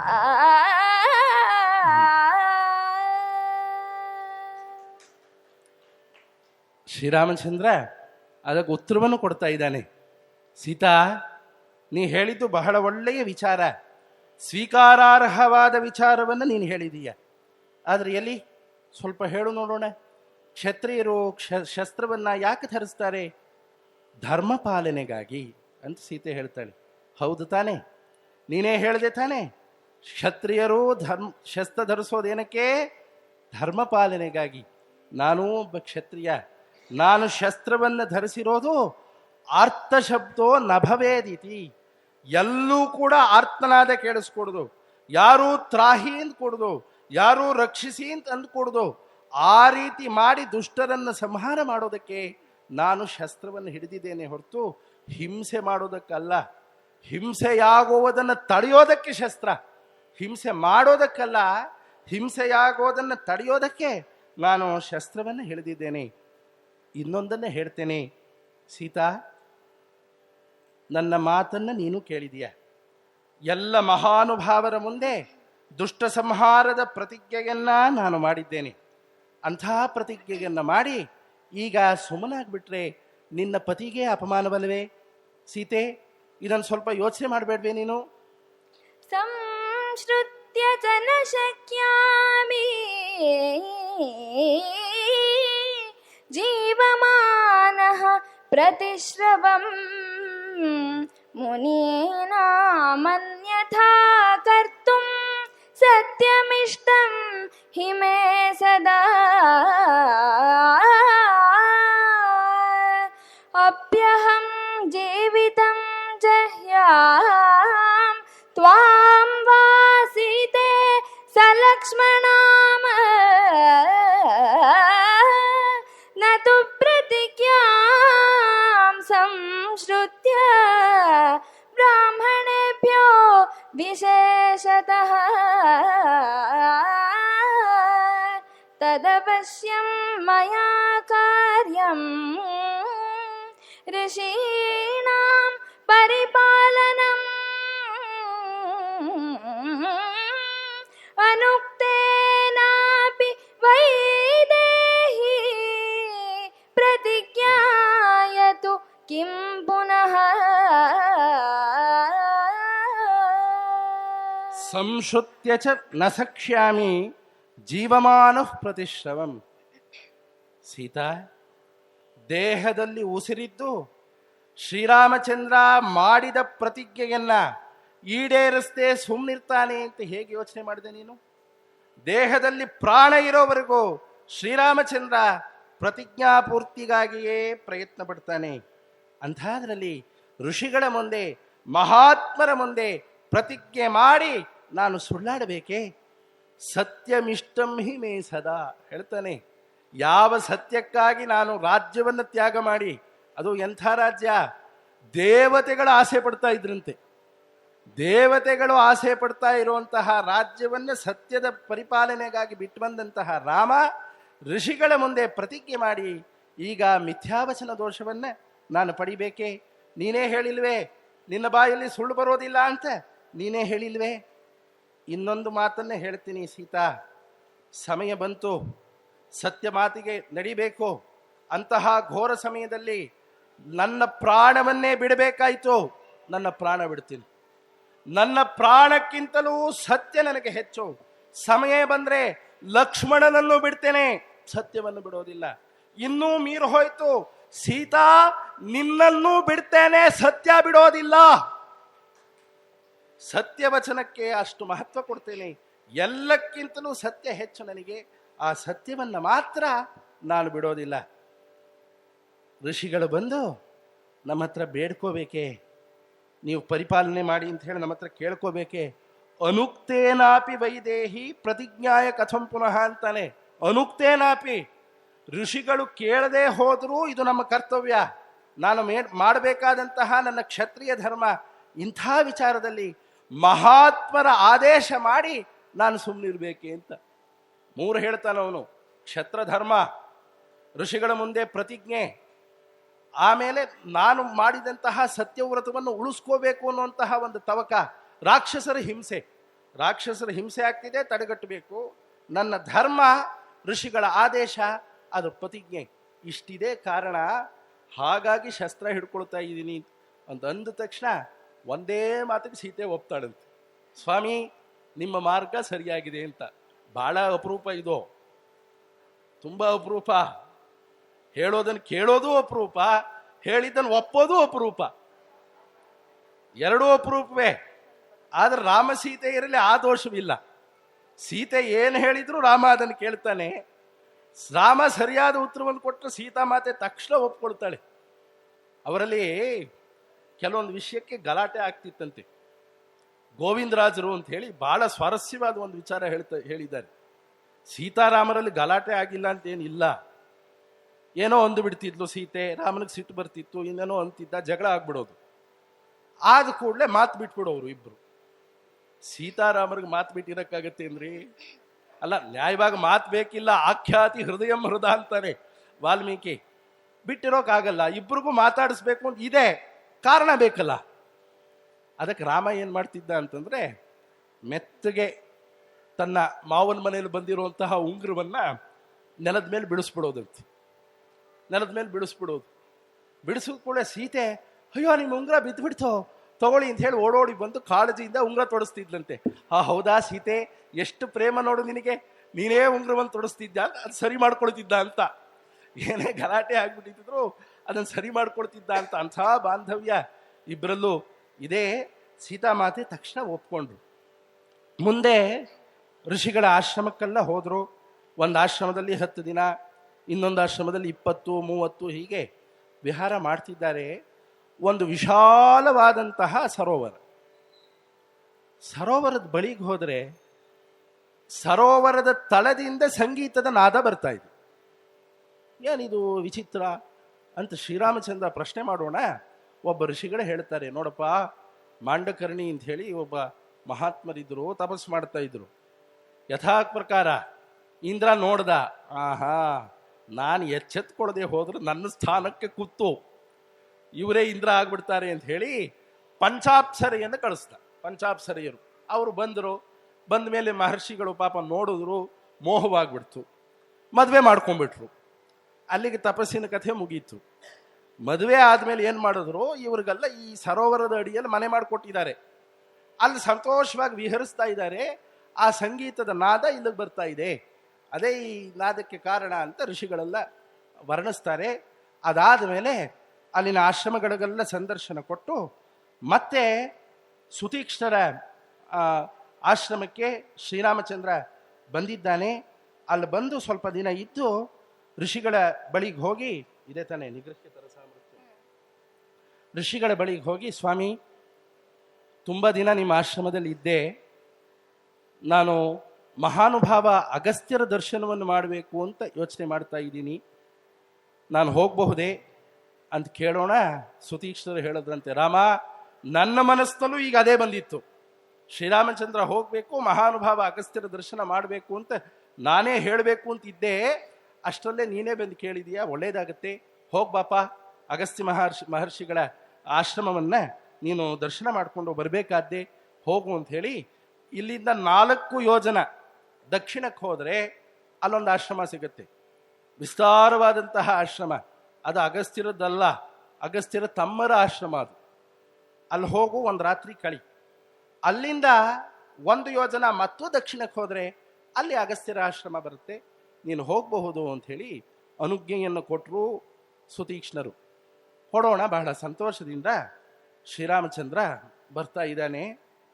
ಆ ಅಗಸ್ತ್ಯರ ತಮ್ಮರ ಆಶ್ರಮ, ಎಲ್ಲ ಪ್ರಾಣಿಗಳು ವಿನೀತವಾಗಿವೆ, ಎಲ್ಲ ಮರಗಳು ಪುಷ್ಪಿತವಾಗಿದೆ, ಫಲಿತವಾಗಿದೆ, ಒಳ್ಳೆಯ ವಾತಾವರಣ, ಶಾಂತಿ. ಇದೆಲ್ಲ ನೋಡಿ ಲಕ್ಷ್ಮಣನ ಹತ್ರ ಲಕ್ಷ್ಮಣನ ನೋಡ್ತಾ, ಲಕ್ಷ್ಮಣ, ಇದು ಅಗಸ್ತ್ಯರ ತಮ್ಮನ ಆಶ್ರಮವೇ ಇರಬಹುದು ಕಣಪ್ಪ, ನೋಡು ಎಂಥ ಒಳ್ಳೆಯ ಪರಿಸರ ಇದೆ. ಇವರ ಅಣ್ಣ ಇದಾರಲ್ಲ ಅಗಸ್ತ್ಯರು, ಇವರೇ ಹೀಗಿದ್ದಾರೆ. ಇವರ ಅಣ್ಣ ಅಗಸ್ತ್ಯರಿದ್ದಾರಲ್ಲ, ಸಾಧಾರಣ ಅಲ್ಲ ಅವರು ಲೋಕಕ್ಕೆ ವಿಖ್ಯಾತರು. ಲೋಕದಲ್ಲಿ ಎಲ್ಲರೂ ಅವರನ್ನ ಬಲ್ಲರು. ಅವರ ತಪಶಕ್ತಿ ಅಂತೂ ಎಲ್ಲ ಕಡೆಯಲ್ಲೂ ವ್ಯಾಪ್ತವಾಗಿದೆ. ಸಾಧಾರಣ ಅಲ್ಲ ಅವರು. ಅವರ ಪ್ರಭಾವವನ್ನು ಹೇಳ್ತೀನಿ, ಮೃತ್ಯುವನ್ನ ಗೆದ್ದವರು. ನಿಗೃಹ್ಯ ತರಸಾ ಮೃತ್ಯುಂ ಲೋಕಾನಾಂ ಹಿತಕಾಮ್ಯಯಾ ಯಸ್ಯ ಭ್ರಾತ್ರಾ ಕೃತೇಯಂ ದಿಕ್ಷರಣ್ಯ ಪುಣ್ಯಕರ್ಮಣಃ ಇಹೈಕದಾ ಕಿಲ ಕ್ರೂರೋ ವಾತಾಪಿರಪಿ ಚೇಲ್ವಲಃ ಭ್ರಾತರೌ ಸಹಿತಾವಾಸ್ತಾಂ ಬ್ರಾಹ್ಮಣಘ್ನೌ ಮಹಾಸುರೌ ಭ್ರಾತರೌ ಸಹಿತಾವಾಸ್ತಾಂ ಬ್ರಾಹ್ಮಣಘ್ನೌ ಮಹಾಸುರೌ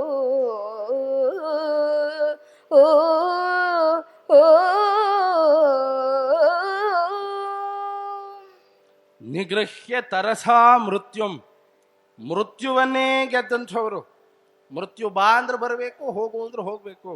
ಅಂಥ ಮಹಾನುಭಾವರು ಲೋಕದ ಹಿತಕಾಮನೆಯಿಂದ, ತಮಗೆ ಯಾವುದೂ ಸ್ವಾರ್ಥವಿಲ್ಲ, ತಮಗೇನೂ ಬೇಕಾಗಿಲ್ಲ, ಲೋಕಕ್ಕೆ ಮಂಗಳವಾಗಬೇಕು ಅಂತ ಹೇಳಿ ಇಲ್ಲಿ ಉಳ್ಕೊಂಡಿದ್ದಾರೆ. ಇಲ್ಲೇನೋ ಅನುಕೂಲ ಇದೆ ಅವರಿಗೆ ಅಂತಲ್ಲ, ಇಲ್ಲಿನ ಜನರಿಗೆ ಮಂಗಳವಾಗಲಿ ಅಂತ. ಇಲ್ಲಿ ರಾಕ್ಷಸರ ಕಾಟ ಹೆಚ್ಚು. ಈ ಹಿಂದೆಯಂತೂ ವಿಪರೀತವಾಗಿತ್ತು.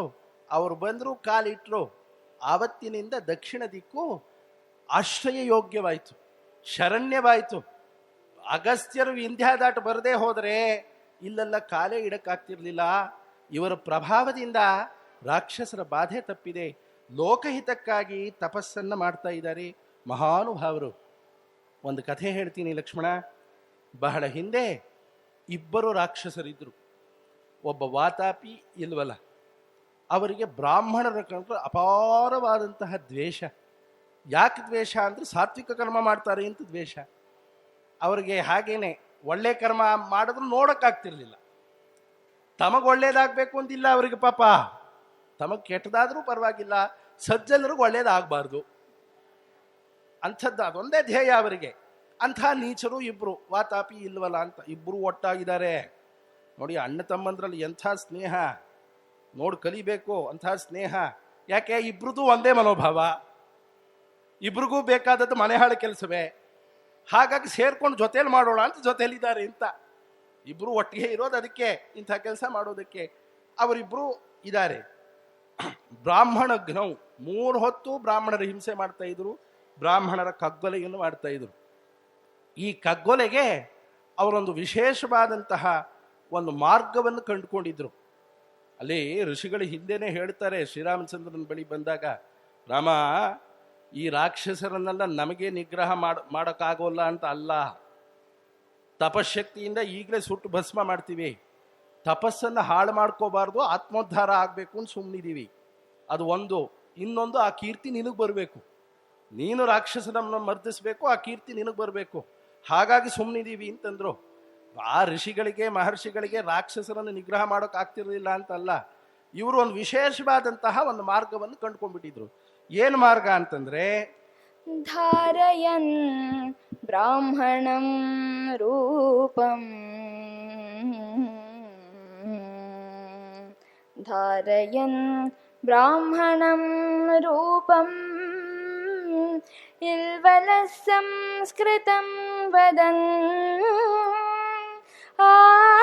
ಆಮಂತ್ರಯತಿ ವಿಭ್ರಾಂಸಃ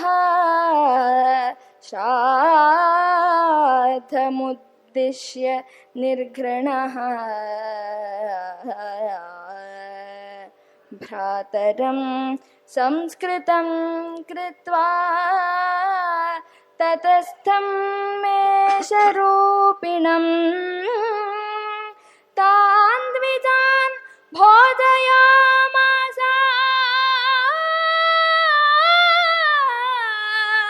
ತಾನ್ ದ್ವಿಜಾನ್ ಭೋಜಯಾಮಾಸ ದೃಷ್ಟೇನ ಕರ್ಮಣ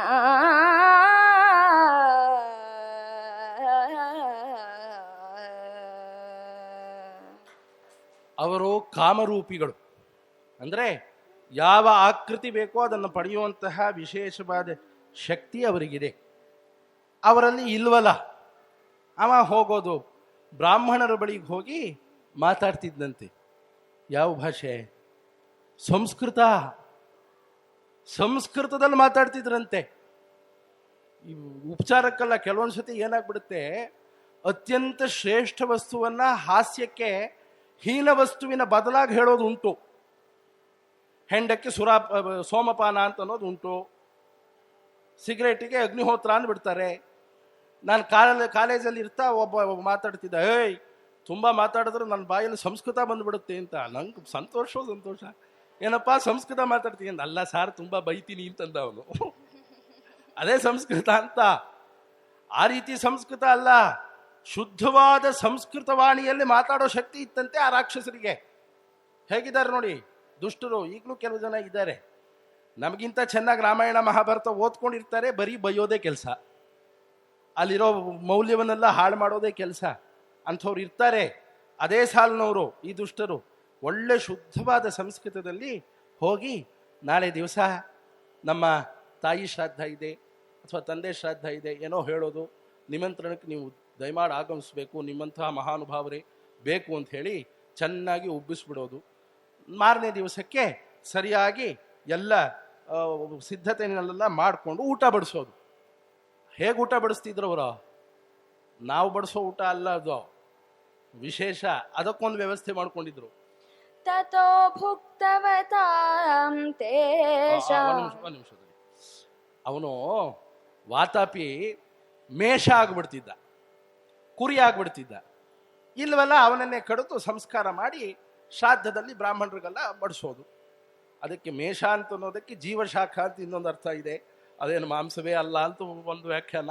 ಇನ್ನೊಂದು ವ್ಯಾಖ್ಯಾನದಲ್ಲಿ ಇಲ್ಲ, ಅವತ್ತಿನ ಕಾಲದಲ್ಲಿ ಬ್ರಾಹ್ಮಣರು ಮಾಂಸ ಭೋಜನ ಮಾಡ್ತಾ ಇದ್ರು, ಶಾಸ್ತ್ರ ನಿಷಿದ್ಧವೇನಿಲ್ಲ, ಮೇಷದ ಅಡಿಗೆಯನ್ನು ಮಾಡ್ತಾ ಇದ್ರು ಅಂತ ಕೆಲವರು ಹೇಳ್ತಾರೆ. ಇರಲಿ, ಆ ಇಲ್ವಲ ವಾತಾಪಿಯನ್ನು ಕಡಿದು ಅಡುಗೆ ಮಾಡಿ ಚೆನ್ನಾಗಿ ಬಡಿಸ್ತಿದ್ದ.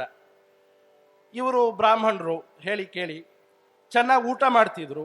ಊಟ ಮಾಡಿದ್ಮೇಲೆ ಹಸ್ತೋದಕ ಹಾಕಿ, ಗುರುಗಳೇ ಎಲ್ಲ ಚೆನ್ನಾಗಿತ್ತೆ, ಏನು ತೊಂದರೆ ಇಲ್ವೇ ಅಂತ ಕೇಳ್ತಿದ್ದ. ಆಯ್ತುಪ್ಪ, ಎಲ್ಲ ಚೆನ್ನಾಗಿದೆ, ಏನೂ ತೊಂದರೆ ಇಲ್ಲ, ಇನ್ನು ಮೇಲೆ ಶುರು ಆಗತ್ತೆ ನೋಡಿ ಅಂತಿದ್ದ.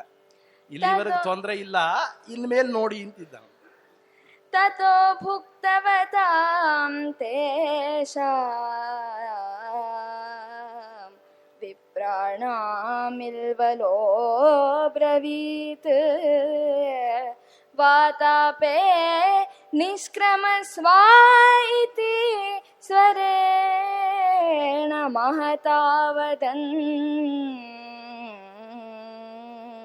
ತತೋ ಭ್ರಾತುರ್ವಚ ಶ್ರುತ್ವಾ ವಾತಾಪಿಃ ಮೇಷವನ್ನದನ್ ಭಿತ್ವಾ ಶರೀರಾಣಿ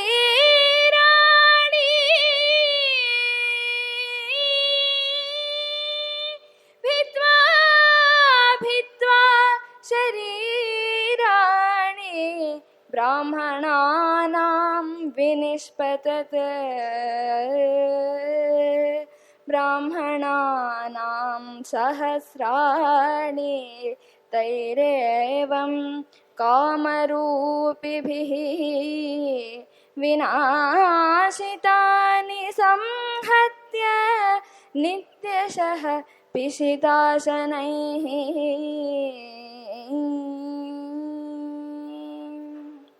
ಚೆನ್ನಾಗಿ ಊಟ ಮಾಡಿದ್ಮೇಲೆ ಹಸ್ತೋದಕ ಹಾಕಬಹುದೇ ಅಂತ ಹೇಳಿ ಹಸ್ತೋದಕ ಹಾಕಿ, ಏನು ತೊಂದರೆ ಇಲ್ಲ ಅಲ್ವಾ ಸ್ವಾಮಿ? ಏನೂ ತೊಂದರೆ ಇಲ್ಲ. ಈಗ ನೋಡಿ, ವಾತಾಪೇ ಅಂತಿದ್ದ.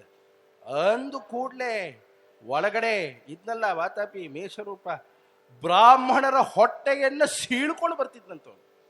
ರಕ್ತ ಕಾರಿ ಸತ್ತು ಹೋಗ್ತಿದ್ರು ಪಾಪ, ಹೊಟ್ಟೆಯನ್ನು ಸೀಳ್ಕೊಂಡು ಬರ್ತಿದ್ದ. ಇದೇ ಆಟ ಅವರಿಗೆ.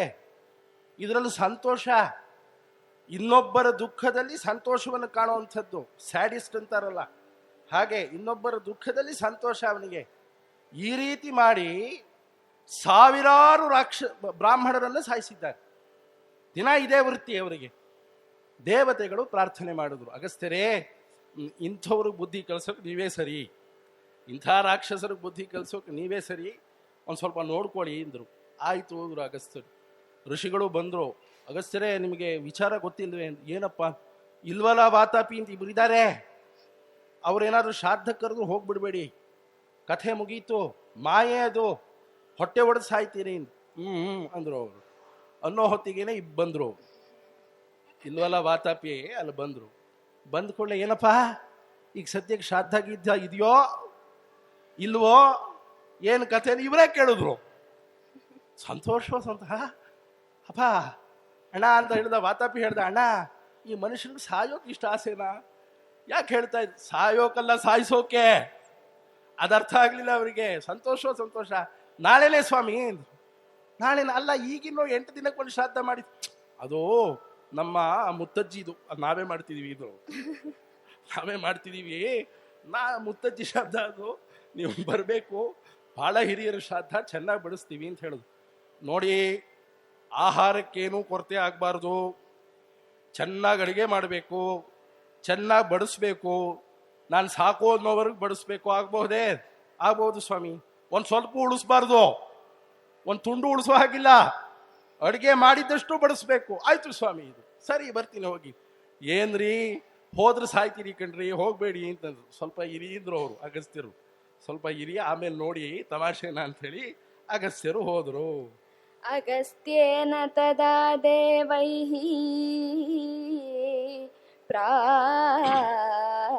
ಪ್ರಾರ್ಥಿತೇನ ಮಹರ್ಷಿಣಾ ಅನುಭೂಯ ಕಿಲ ಶ್ರಾದ್ಧೇ ಭಕ್ಷಿತಃ ಸ ಮಹಾಸುರಃ ತತಃ ಸಂಪನ್ನಮಿತ್ಯುಕ್ತ್ವಾ ದತ್ವಾ ಹಸ್ತೋದಕಂ ತತಃ ಭ್ರಾತರಂ ನಿಷ್ಕ್ರಮಸ್ವೇತಿ ಚೇಲ್ವಲಸ್ಸೋಭ್ಯಭಾಷತ.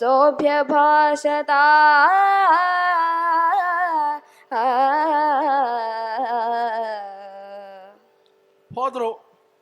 ಯಥಾ ಪ್ರಕಾರ ವಾತಾಪಿಯನ್ನು ಕಡಿದು ಅಡುಗೆ ಮಾಡಿ ಎಲ್ಲ ಸಿದ್ಧ ಮಾಡಿ ಬಡಿಸ್ದ. ಅನುಭೂಯ, ಚೆನ್ನಾಗಿ ಅನುಭವಿಸ್ತಾ ಚಪ್ಪರಿಸ್ಕೊಂಡು ಹೊಡೆದ್ರಂತೆ. ಚೆನ್ನಾಗಿ ತಿಂದ್ರು, ಏನೋ ಉಳಿಸಿಲ್ಲ ತಾನೆ, ಅದನ್ನ ಹಾಕು ಇದನ್ನ ಹಾಕು ಎಲ್ಲ ಹಾಕು, ಅಷ್ಟನ್ನು ತಿಂದ್ರು. ಚೆನ್ನಾಗಿ ಊಟ ಮಾಡಿದ್ರು. ಊಟ ಮಾಡಿ ಅವನೇ ಜನ ಹಾಕ್ಬೋದು, ಹಸ್ತೋದಕ ಆದ್ರು. ಹಸ್ತೋದಕ ಹಾಕ್ದ. ಸ್ವಾಮಿ ಬಹಳ ಸಂತೋಷ ಆಯಿತು ನಿಮ್ಮಂಥವ್ರು. ಏನೋ ನಿನಗೆ ಉಳಿಸ್ದೆ ಎಲ್ಲ ತಿಂದ್ಬಿಟ್ನಲ್ಲೋ ಅಂತಂದ್ರು ಅಗಸ್ತ್ಯರು. ಅದಕ್ಕೆ ಇಲ್ವಲ್ಲ ಹೇಳ್ದ, ನನಗೆ ನಿಮ್ಮನ್ನೇ ಉಳಿಸ್ಕೊಂಡಿದ್ದೀನಲ್ಲ, ನಿಮ್ಮ ಕಥೆ ಆದ್ಮೇಲೆ ತಿಂತೀನಿ ಅಂತ ಮನಸ್ಸಿನಲ್ಲಿ ತಾನೇ ಇರೋಲ್ಲ ಅಂತ ಗೊತ್ತಿಲ್ಲ ಅವನಿಗೆ. ಈಗ ಸಿದ್ಧೋ ಅಂದ. ಸಿದ್ಧ ಅಂದ್ರು. ನೋಡು ಆಟ ಆಡೋ ನೋಡ್ತೀನಿ ಅಂತ ಸಿದ್ಧ ಅಂದ್ರು. ಅಂದ. ಕೂಗ್ದ, ತಮ್ಮ ಏಹಿ ವಾತಾಪೇ ಅಂದ. ಇವರು ವಾತಾಪೆ ಜೀರ್ಣೋ ಭವ ಅಂದ್ರು. ಓ ಅಂತ ತೆಗ್ಬಿಟ್ರು. 10 ತೇಗು, ಒಂದಾದ್ಮೇಲೆ ಹೋಗು, ಒಂದಾದ್ಮೇಲೆ ಹೋಗು, ಒಂದಾದ್ಮೇಲೆ ವಾತಾಪೆ ಅಂದ್ರು. ತಡಿ, ಇನ್ನೊಂದು ತೇಗಿದೆ ಆದ್ರೂ ಮುಗೀತು ಅಂದ್ರು. ಇನ್ನೊಂದು ತೇಗು, ಅಲ್ಲಿಗೆ ವಾತಾಪಿ ಕತೆ ಪೂರ್ತಿ ಮುಗಿಯುತ್ತೆ ಅಂದ್ರು. ಅಂದ ಅವನು. ಏಯ್ ನೀಚ, ಯಾರು ಅಂತ ಮಾಡ್ಕೊಂಡಿದ್ಯಾ ಬಂದವರು, ಹುಷಾರ್, ಕಾಲಿಟ್ರು ಸುಡ್ತೀನಿ. ಅದು ಎಂಥವನು ಊಟ ಮಾಡಿರೋದು. ನಹಿ ಬ್ರಾಹ್ಮಣಸ್ಯೋದರಂ ಕಿಂಚನ ಹಿನಸ್ತಿ. ಬ್ರಾಹ್ಮಣರು ಜೀರ್ಣ ಮಾಡ್ಕೊಂಡ್ಮೇಲೆ ಯಾರಾದ್ರೂ ಹೊರಗಡೆ ಬರ್ತಾರೇನೋ. ಸತಂ ತಥಾ ಭಾಷಮಾಣಂ ಭ್ರಾತರಂ ವಿಪ್ರಘಾತಿನಂ ಅಬ್ರವೀತ್ ಪ್ರಹಸಂಧಿಮಾನ್ ಅಗಸ್ತ್ಯೋ ಮುನಿಸತ್ತಮಃ ಕುತೋ ನಿಷ್ಕ್ರಮಿತುಂ ಶಕ್ತಿಃ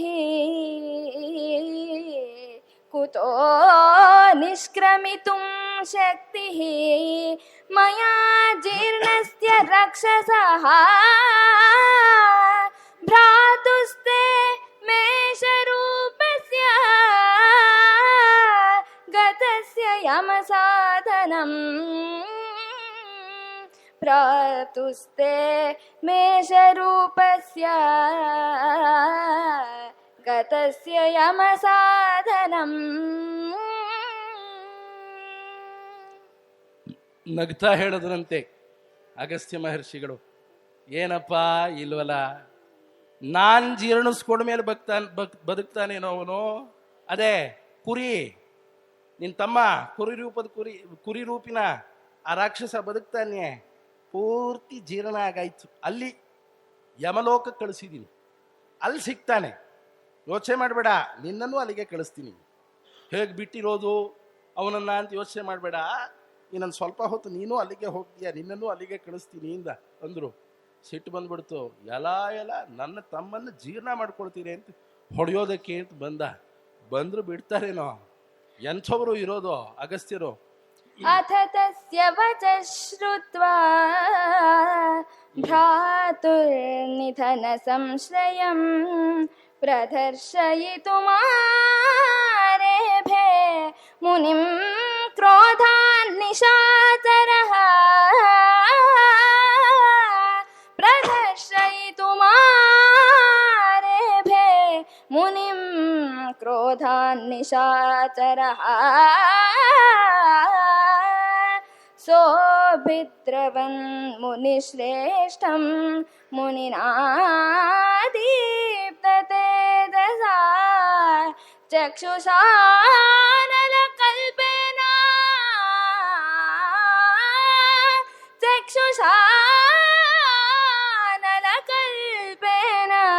ನಿರ್ದಗ್ಧೋ ನಿಧನಂ ಗತಃ.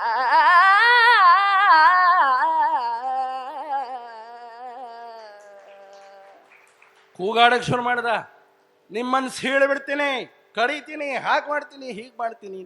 ಅಗಸ್ತ್ಯರು ಹೇಳಿದ್ರು, ಮಾಡ್ತೀಯ ಕಣಪ್ಪ, ಶಕ್ತಿವಂತ ನೀನು, ಮಾಡ್ತೀಯ, ಆದ್ರೂ ಮಾಡಕ್ಕೆ ನೀವು ಉಳಿಬೇಕು. ನೀ ಇದ್ರು ಮಾಡ್ತೀಯ, ನೀನೇ ಇಲ್ಲದೆ ಹೋದ್ರೆ ಏನು ಮಾಡ್ತೀಯ? ಹೊಡೆಯಕ್ಕೆ ಬಂದ, ಏನಿಲ್ಲ, ತೀಕ್ಷ್ಣ ಒಂದ್ಸತಿ ನೋಡಿದ್ರು, ಹುಮ್ಮಂದ್ರು, ಸುಟ್ಟು ಭಸ್ಮ, ಅಲ್ಲೇ ಬಿದ್ದ. ಆಮೇಲೆ ಹಿಂತಿರುಗಿ ಬಂದರು, ಋಷಿಗಳೆಲ್ಲ ನೋಡ್ತಾ ಇದ್ರು.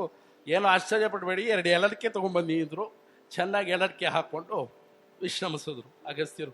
ಅಂಥ ವೀರರು ಕಣಪ್ಪ.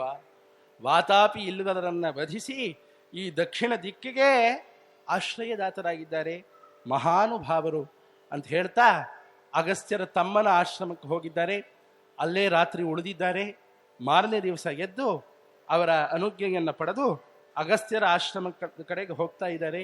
ಹೋಗ್ತಾ ಹೋಗ್ತಾ ಮತ್ತೆ ಲಕ್ಷ್ಮಣನಿಗೆ ಅಗಸ್ತ್ಯರ ಮಹತ್ವವನ್ನ ಶ್ರೀರಾಮಚಂದ್ರ ವರ್ಣಿಸ್ತಾ ಇದ್ದಾನೆ. ನೋಡುಪ, ಅಗಸ್ತ್ಯ ಅಂತ ಅವರ ಹೆಸರೇ ವಿಖ್ಯಾತ, ಅವರ ಕರ್ಮದಿಂದಲೇ ಅವ್ರಿಗೆ ಹೆಸರು, ಸಾರ್ಥಕವಾದ ನಾಮ ಅಂತ.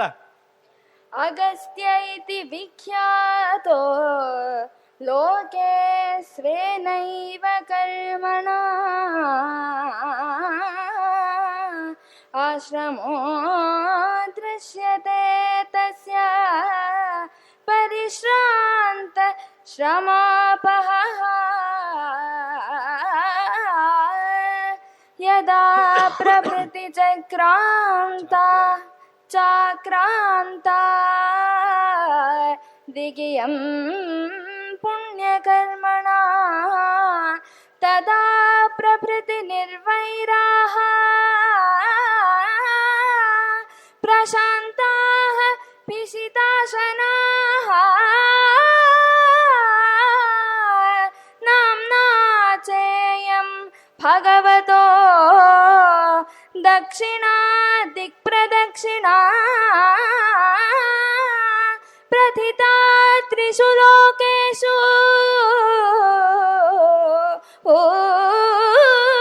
ಪ್ರಥಿತಾ ತ್ರಿಷು ಲೋಕೇಷು ದುರ್ಧರ್ಷ ಕ್ರೂರಕರ್ಮಭಿಃ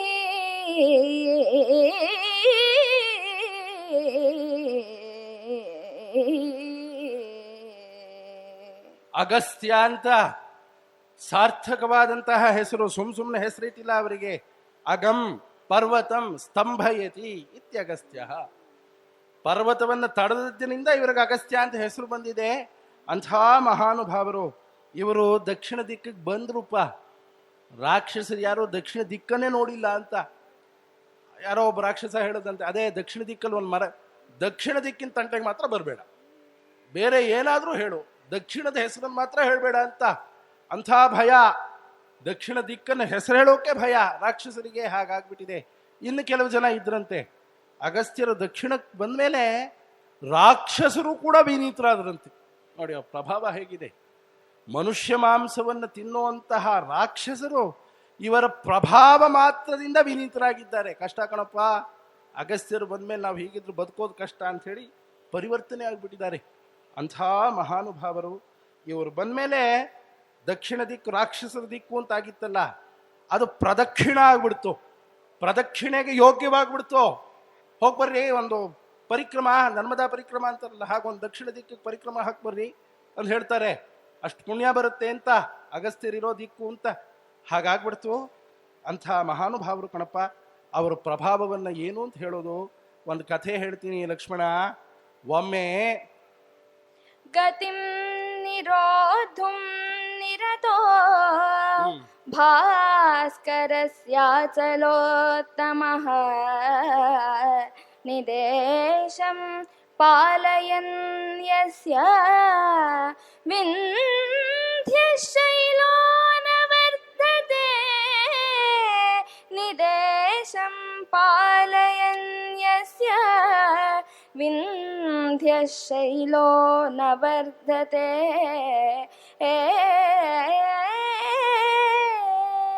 ಅಯಂ ದೀರ್ಘಾಯುಷಸ್ತಸ್ಯ ಲೋಕೆ ವಿಶ್ರುತಕರ್ಮಣಃ ಅಗಸ್ತ್ಯಾಶ್ರಮ ಶ್ರೀಮಾನ್ ಅಗಸ್ತ್ಯಾಶ್ರಮ ಶ್ರೀಮಾನ್ ವಿನೀತ ಜನ ಸೇವಿತ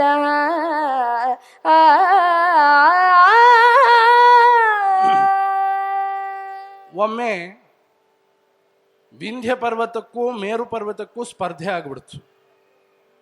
ವಿಂಧ್ಯ ನೋಡ್ದ, ಯಾಕೋ ಈ ಸೂರ್ಯ ಇದಾನಲ್ಲ, ಇವನು ಮೇರು ಪರ್ವತಕ್ಕೆ ಸ್ವಲ್ಪ ಜಾಸ್ತಿ ಬೆಲೆ ಕೊಡ್ತಾನೆ, ಈ ಸೂರ್ಯನಿಗೆ ಬುದ್ಧಿ ಕಲಿಸ್ಬೇಕು ಅಂತ ಹೇಳಿ ಬೆಳೆಯೋಕೆ ಶುರು ಮಾಡಿದ್ನಂತೆ.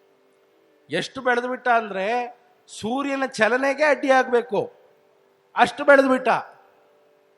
ಎಲ್ಲ ದೇವತೆಗಳು ಅಗಸ್ತ್ಯರನ್ನು ಪ್ರಾರ್ಥನೆ ಮಾಡಿದ್ರು. ಹೋದ್ರಂತೆ ಅಗಸ್ತ್ಯರು, ಓಯ್ ಏನು ಜಾಸ್ತಿ ಬೆಳೀತಾ ಇದೆಯಲ್ಲ, ಬಗ್ಸೋ ಅಂದರು. ಆಯ್ತು ಸ್ವಾಮಿ, ನಿಮ್ಮ ಮಾತನ್ನು ಮೀರೋದುಂಟೆ, ತಲೆ ಬಗ್ಗಿಸ್ತಾ ಅಂತ.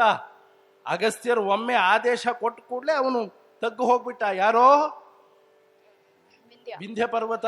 ಇನ್ನು ಕೆಲವು ಕಥೆಗಳಲ್ಲಿ ನೋಡಪ್ಪ, ನಾನು ದಕ್ಷಿಣಕ್ಕೆ ಹೋಗ್ಬೇಕು, ದಾರಿ ಬಿಡು ಅಂದ ತಕ್ಷಣ ತಗ್ಗಿಸ್ತಾ. ನೋಡೋ, ನಾನು ಉತ್ತರಕ್ಕೆ ಬರೋವರೆಗೆ ನೀನು ಇಲ್ಲೇ ಇರು, ಹೀಗೆ ಇರಬೇಕು ಅಂತ. ಆಯ್ತು ಸ್ವಾಮಿ. ಅವ್ರು ಉತ್ತರದ ಕಡೆ ಹೋಗ್ಲೇ ಇಲ್ಲ, ದಕ್ಷಿಣ ದಿಕ್ಕಲ್ಲೇ ಇದ್ಬಿಟ್ರು ಅಂತ. ಹೀಗೂ ಕೂಡ ಕಥೆ ಇದೆ. ಇನ್ನು ಕೆಲವು ಕಥೆಯಲ್ಲಿ ಏನಿಲ್ಲ, ಹೋಗಿ ಆ ವಿಂಧ್ಯ ಪರ್ವತದ ಮೇಲೆ ಒಮ್ಮೆ ಕೂತರು, ಅಗಸ್ತ್ಯರ ಭಾರಕ್ಕೆ ಪರ್ವತವೇ ತಗ್ತು ಅಂತ. ಆ ರೀತಿಯಾಗಿಯೂ ಒಂದು ಕಥೆ ಇದೆ. ಹೀಗೆ ಆ ವಿಂಧ್ಯ ಪರ್ವತದ ಚಲನೆಗೆ, ಅದರ ಒಂದು ಬೆಳವಣಿಗೆಗೆ ಅಡ್ಡಿಯನ್ನುಂಟು ಮಾಡುವಂತಹ ಮಹಾನುಭಾವರು ಕಣಪ್ಪ ಅಂಥೇಳಿ ಕಥೆಯನ್ನ ಹೇಳ್ತಾ ಇದ್ದಾರೆ. ಯಾಕೆ ಹೇಳ್ತಾ ಇದ್ದಾರೆ ಗೊತ್ತೇನೋ? ಹಿಂದೆ ಅತ್ರಿ ಮಹರ್ಷಿಗಳ ಆಶ್ರಮಕ್ಕೆ ಹೋಗಿದ್ರು. ಅಲ್ಲಿ ಹೋದಾಗ ಅನಸೂಯೆ ಸೀತೆ ಹತ್ರ, ಏನಮ್ಮ ನಿಮ್ಮ ಸ್ವಯಂವರದ ಕಥೆಯನ್ನೆಲ್ಲ ಹೇಳು ಅಂತಂದಾಗ ವಿಸ್ತಾರವಾಗಿ ಕಥೆ ಹೇಳ್ತಾಳೆ. ನಮ್ಮ ಯಜಮಾನರು ತಾಯೇ ಧನಸ್ಸನ್ನು ಎತ್ತಿದ್ರು, ಹೇಗೆ ಹೂಮಾಲೆ ಎತ್ತೋ ಹಾಗೆ ಎತ್ತು ಬಿಟ್ರು ಅಂತ ಕತೆ ಹೇಳಿದ್ಲು. ಸೀತಾ, ಅತ್ರಿ ಮಹರ್ಷಿಗಳ ಆಶ್ರಮ ಅಲ್ಲ, ಇಲ್ಲೇನಾದ್ರೂ ನಮ್ಮ ಯಜಮಾನರು ಅಂದ್ಬಿಟ್ಟಿಯಾ? ಪರ್ವತವನ್ನೇ ತಗ್ಸಿರೋಂಥವ್ರು, ಸಮುದ್ರ ಪಾನ ಮಾಡಿರೋಂಥವ್ರು, ಇಲ್ಲಿ ಕಥೆ ಹೇಳ್ಬೇಡ ಅಂತ, ಇಲ್ಲ ಆ ಕಥೆನೆಲ್ಲ ಇಟ್ಕೋಬೇಡ ಅಂತ. ಒಮ್ಮೆ ಕಾಲಕ್ಕೆ ಇರುವಂತ ರಾಕ್ಷಸರು, ಮಹಾಕ್ರೂರಿಗಳು, ಕೆಟ್ಟ ಕೆಲಸ ಮಾಡೋದು, ಸಮುದ್ರದ ಒಳಗೆ ಹೋಗಿ ಹೊಕ್ಕೊಳ್ಳೋದು, ಇದೇ ಕೆಲಸ ಅವರಿಗೆ. ಹೀಗೆ ಮಾಡ್ತಿದ್ರು. ಒಂದ್ಸತಿ ಮಾಡಿ ಓಡ್ ಹೋಗಿ ಹೊಕ್ಕೊಂಡ್ರು ಸಮುದ್ರಕ್ಕೆ. ಅಗಸ್ತ್ಯರು ಬಂದರು, ಬಾಯಾರಿಕೆ ಆಗ್ತಿದೆ ಅಂತ ಹೀಗೆ ಕೈಯಲ್ಲಿ ತೊಗೊಂಡು ಕುಡಿದ್ರು. ಇಡೀ ಸಮುದ್ರ ಹೊಟ್ಟೆಲಿ, ಖಾಲಿ ಸಮುದ್ರ. ಆಮೇಲೆ ರಾಕ್ಷಸರು ಸಿಕ್ಬಿದ್ರು, ದೇವತೆಗಳು ಹೊಡೆದ್ರು. ಅಂಥ ಮಹಾನುಭಾವರು ಅಗಸ್ತ್ಯರು. ಇದು ಇವರದ್ದೇ ಆಶ್ರಮ ಇರಬೇಕು ನೋಡು, ನಿರ್ವೈರ ಭಾವ ಎಲ್ಲ ಕಡೆಯಲ್ಲೂ ಕಾಣಿಸ್ತಾ ಇದೆ ನೋಡು ಅಂತ ಹೇಳ್ತಾ ಆಶ್ರಮ ಹೇಗಿತ್ತು ಅಂತ. ಆಶ್ರಮದ ಯೋಗ್ಯತೆ ಏನು ಅಂತ ಹೇಳಿ ಎರಡೇ ಪದ್ಯದಲ್ಲಿ ಲಕ್ಷ್ಮಣನಿಗೆ ಶ್ರೀರಾಮಚಂದ್ರ ಹೇಳ್ತಾ ಇದ್ದಾನೆ. ನಾತ್ರ ಜೀವೇನ್ ಮೃಷಾವಾದಿ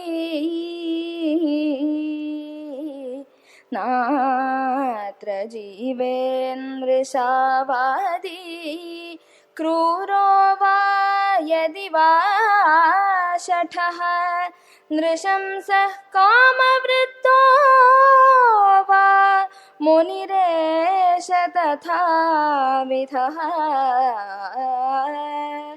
ಅತ್ರ ಸಿದ್ಧಾ ಮಹಾತ್ಮಾನೋ ವಿಮಾನೈಃ ಸೂರ್ಯಸನ್ನಿಭೈಃ ತ್ಯಕ್ತದೇಹಾನವೈರ್ದೇಹೈಃ ಸ್ವರ್ಯಾತಾಃ ಪರಮರ್ಷಯಃ.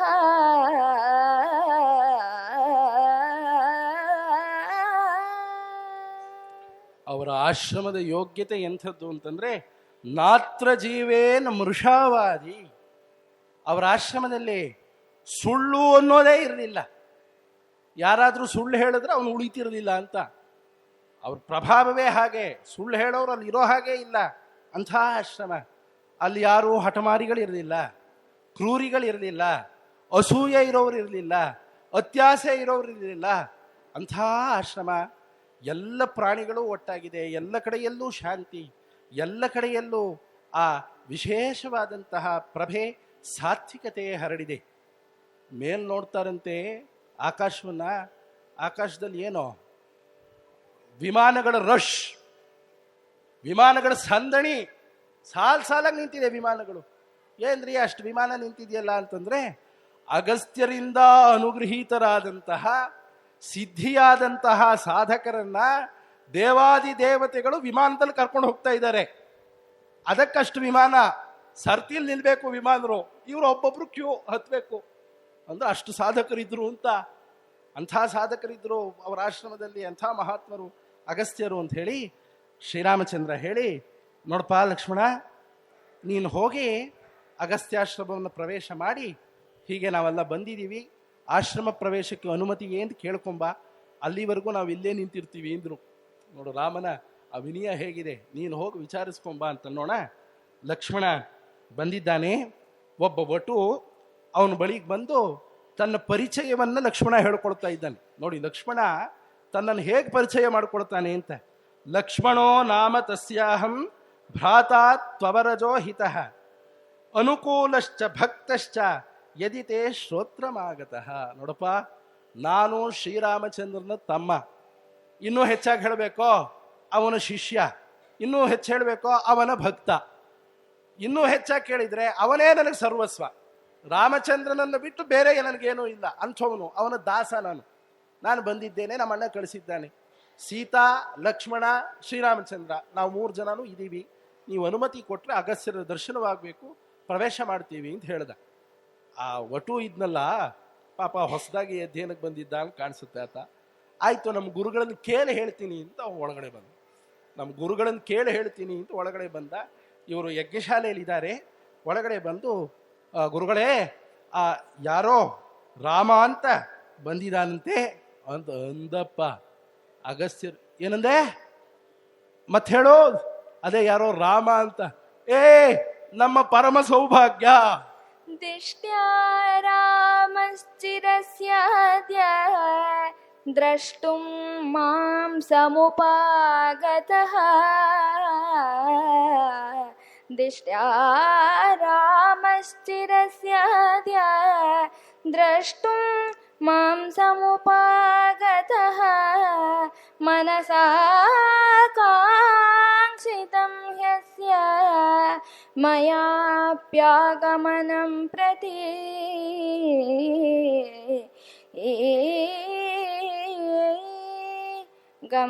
ಗಮ್ಯತಾಂ ಸತ್ಕೃತೋ ರಾಮಃ ಸಭಾರ್ಯಃ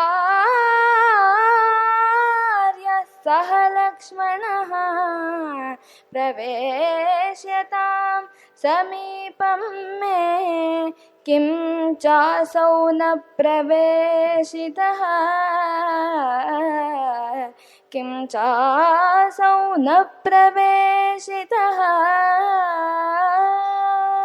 ಅಗಸ್ತ್ಯರು ಹೇಳ್ತಾರೆ, ನನ್ನ ಪರಮ ಸೌಭಾಗ್ಯ ಕಣಪ್ಪ, ಅಂಥ ಮಹಾನುಭಾವ ಬಂದಿದ್ದಾನೆ, ಅವನಿಗಾಗಿ ಎಷ್ಟು ದಿನ ಕಾದಿದ್ದೇನೆ, ಶ್ರೀರಾಮಚಂದ್ರನ ದರ್ಶನ ಪಡಿಬೇಕು ಅಂತ ಹೇಳಿ ಎಷ್ಟು ಬಯಸಿದ್ದೇನೆ, ಅಂಥವನು ಬಂದಿದ್ದಾನೆ ಅಂತ. ಅಗಸ್ತ್ಯರು ರಾಮಚಂದ್ರನ ಆಗಮನವನ್ನು ಬಯಸ್ತಾ ಇದ್ರು ಅಂದ್ರೆ ಶ್ರೀರಾಮಚಂದ್ರನ ಯೋಗ್ಯತೆ ಹೇಗಿತ್ತು ಅಂತ. ಕಿಮಸೌ ನ ಪ್ರವೇಶಿತ ಅಂತಾರೆ ಅಗಸ್ತ್ಯರು. ಏನೋ ರಾಮನನ್ನ ಬರಮಾಡ್ಕೋಬಹುದೇ ಅಂತ ಕೇಳಕ್ ಬಂದಿದೀಯಾ? ಹುಚ್ಚಪ್ಪ, ಯಾರಿಗೋಸ್ಕರ ಯಜ್ಞ ದಾನ ತಪಸ್ಸನ್ನು ಮಾಡಬೇಕೋ ಅಂಥ ಪರಬ್ರಹ್ಮ ಬಂದಿದ್ದಾನೆ, ಒಳಗಡೆ ಕರ್ಕೋಬಹುದು ಅಂತ ಕೇಳ್ತಾ ಇದೆಯಲ್ಲ, ಮೊದಲು ಕರ್ಕೊಂಬ ಅಂದ್ರು. ಹೋದ, ಸ್ವಾಮಿ ಒಳಗ್ ಬರ್ಬೇಕು, ಸ್ವಾಮಿ ಒಳಗ್ ಬರ್ಬೇಕು ಅಂತ ಎಲ್ಲ ಪ್ರವೇಶ ಮಾಡಿದ್ರು. ಪ್ರವೇಶ ಮಾಡಿ ಆಶ್ರಮವನ್ನು ನೋಡ್ತಾ ಇದ್ದಾರೆ. ಏನು ಅದ್ಭುತ! ಅಲ್ಲಿ ವಿಷ್ಣು ಸ್ಥಾನ, ಇಂದ್ರಸ್ಥಾನ, ಬೇರೆ ಬೇರೆ ಸ್ಥಾನಗಳೆಲ್ಲ ಇದೆ, ವೈಶ್ವಾನರ ಸ್ಥಾನ, ವರುಣ ಸ್ಥಾನ ಅಂತ. ಅದೆಲ್ಲ ಏನಿರಬಹುದು ಅಂತಂದ್ರೆ, ಅವರೆಲ್ಲ ಅಗಸ್ತ್ಯರನ್ನ ಭೇಟಿ ಆಗೋದಕ್ಕೆ ಬಂದಾಗ ಇರೋದಕ್ಕೆ ಜಾಗ. ಅಗಸ್ತ್ಯ ಮಹರ್ಷಿಗಳ ಭೇಟಿಗೆ ಅವ್ರು ಬಂದಾಗ ಅಲ್ಲಿ ಹೋಗಿ ಕೂತ್ಕೊಂಡಿರ್ಬೇಕು ಅವರು ಆ ಜಾಗದಲ್ಲಿ. ಅಂಥ ಯೋಗ್ಯತೆ ಇರೋರು ನೋಡ್ತಾ ಇದ್ದಾರೆ ಬಂದು ಆಶ್ರಮವನ್ನ. ಆ ಹೊತ್ತಿಗೆ ಸರಿಯಾಗಿ ಶ್ರೀರಾಮಚಂದ್ರನ ದರ್ಶನವಾಗಬೇಕು ಅಂತ ಹೇಳಿ ಶಿಷ್ಯ ಪರಿವರ್ತರಾಗಿ ಅಗಸ್ತ್ಯರು ಆಶ್ರಮದಿಂದ ಹೊರಗಡೆ ಬಂದ್ರು. ततः शिष्यैः परिवृतो मुनिरप्यभिनिष्पतत् तं ददर्शाग्रतो रामो मुनीनां दीप्ततेजसाम् अब्रवीद्वचनं वीरो लक्ष्मणं लक्ष्मीवर्धनम् येष लक्ष्मण निष्क्रामति अगस्त्यो भगवान् ऋषिः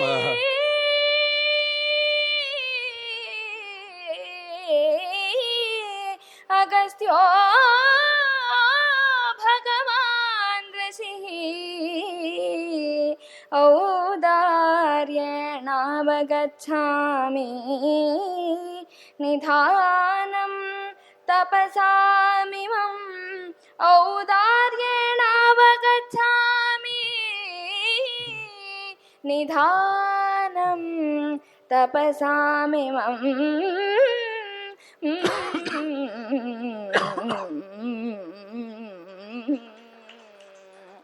ಶಿಷ್ಯ ಪರಿವರ್ತರಾಗಿ ಅಗಸ್ತ್ಯರು ಬಂದಿದ್ದಾರೆ. ನೋಡದಂತೆ ಶ್ರೀರಾಮಚಂದ್ರ ಆ ಅಗಸ್ತ್ಯರ ತೇಜಸ್ಸನ್ನ ಲಕ್ಷ್ಮಣನ ಕಡೆಗೆ ತಿರುಗ್ದ. ರಾಮ, ಲಕ್ಷ್ಮಣ, ಇವರೇ ಅಗಸ್ತ್ಯರಾಗಿದ್ದಾರೆ ಅಂತ ಹೇಳ್ದ ಅವನು. ಅಗಸ್ತ್ಯರೇನು ಹೇಳ್ಕೊಳ್ಳಿಲ್ಲ ನಾನೇ ಅಗಸ್ತ್ಯ ಅಂತ ಹೇಳಿ, ಹಾಗೆ ಹೇಳ್ಬಿಟ್ಟ ರಾಮ. ಅವರ ತೇಜಸ್ಸನ್ನು ನೋಡಿದ್ರೆ, ಅವರ ಆ ಪ್ರಭಾವವನ್ನು ನೋಡಿದ್ರೆ, ಆ ನಡಿಗೆಯನ್ನು ನೋಡಿದ್ರೆ ಇವರೇ ಅಗಸ್ತ್ಯರು ಅಂತ. ರೂಪಮೇವ ಚೈತನ್ ಮಹಿಮಾನಂ ವ್ಯಾಚಷ್ಟೇ. ಆ ರೂಪ ಅದೇ ಹೇಳ್ಬಿಡತ್ತೆ ಅವ್ರ ಮಹಿಮೆಯನ್ನ. ಒಮ್ಮೆ ನಮ್ಮ ಪೂಜ್ಯ ಅಜ್ಜನವರು ಮತ್ತೂರು ಕೃಷ್ಣಮೂರ್ತಿ ಅಜ್ಜನವರು ಒಂದು ಕಾಲೇಜಿಗೆ ಹೋಗಿದ್ರು. ಪ್ರಾಂಶುಪಾಲರು ಮತ್ತೂರು ಕೃಷ್ಣಮೂರ್ತಿಗಳ ಪರಿಚಯವನ್ನು ಮಾಡಿಕೊಟ್ರಂತೆ. ಇಂಥವ್ರು ಲಂಡನ್ ಭಾರತೀಯ ವಿದ್ಯಾಭವನದಲ್ಲಿ ಬಂದವರು, ಬಹಳ ದೊಡ್ಡ ವ್ಯಕ್ತಿಗಳು. ಹೇಳ್ಕೊಟ್ ಕೂಡಲೇ ಆ ಹುಡುಗರೆಲ್ಲ ಬಂದ್ರಂತೆ. ಮೊದಲು ಅಜ್ಜನವ್ರಿಗೆ ನಮಸ್ಕಾರ ಮಾಡಿ ಆಮೇಲೆ ಮತ್ತೂರು ಕೃಷ್ಣಮೂರ್ತಿಗಳು ನಮಸ್ಕಾರ ಮಾಡ್ತಿದ್ದಾರೆ. ಆಗ ಮತ್ತೂರು ಕೃಷ್ಣಮೂರ್ತಿಗಳು ವಿನೋದವಾಗಿ ಹೇಳಿದ್ರಂತೆ, ಅಶ್ವಥ, ಎನಕ್ ನಮಸ್ಕಾರ ಮಾಡಮನ ಪರಿಚಯ ಹಾಣು, ಉನಗೆ ಅಪ್ಪಡಿಯೇ ಬಣನ ಅಂತಿ, ಉನಗೆ ಅಪ್ಪಡಿಯೇ ಬಣನ ಎನಕನ ಪರಿಚಯ ಹಾಣು ಅಂತಿ. ಆ ತೇಜಸ್ಸು ಹಾಗಾಗ್ಬಿಡುತ್ತದೋ. ನಮಸ್ಕಾರ ಮಾಡಬೇಕು ಅನ್ಸುತ್ತೆ, ಮಹಾತ್ಮರಲ್ಲ ತೇಜಸ್ಸು ಇರುತ್ತೆ. ರಾಮನ ಗೊತ್ತಾಗೋದಿಲ್ವೇ? ಇವರೇ ಅಗಸ್ತ್ಯರು, ಅವರ ತೇಜಸ್ಸೇ ಹೇಳ್ತಾ ಇದೆ ಅಗಸ್ತ್ಯರು ಅಂತಂದದ್ದೇ. ಓಡ್ ಹೋಗಿ ಸಾಷ್ಟಾಂಗ ನಮಸ್ಕಾರವನ್ನು ಮಾಡ್ತಾ ಇದ್ದಾರೆ. ಅಗಸ್ತ್ಯರು ನೋಡಿದ್ರಂತೆ, ಅಪ್ಪ ರಾಮಚಂದ್ರ, ನೀನು ನನಗೆ ನಮಸ್ಕಾರ ಮಾಡ್ತಿದ್ಯಾ, ನಾನು ಆಶೀರ್ವಾದ ಮಾಡ್ತಾ ಇದ್ದೀನಿ. ಇದು ಎಂಥ ಲೀಲೆ ಇದು! ಯಾರಿಗೋಸ್ಕರ ತಪಸ್ಸು ಮಾಡಿದ್ಯೋ ಅವನೇ ಬಂದು ನಮಸ್ಕಾರ ಮಾಡ್ತಿದ್ದಾನೆ. ಇದೇನು ನನ್ನ ಪುಣ್ಯವೋ, ನನ್ನ ಯೋಗವೋ, ಅಥವಾ ನಿನ್ನ ನಾಟಕವೋ? ಇದೇನು ಶ್ರೀರಾಮ ಅಂತ ಪ್ರೀತಿಯಿಂದ ಎಬ್ಸಿದ್ದಾರೆ. ಓದು ಟೈಮ್ ನಾಂದೆ. ಓಹೋ, ಇಲ್ಲಿ ಟೈಮ್ ಮುಗಳೆ ಪೋಡು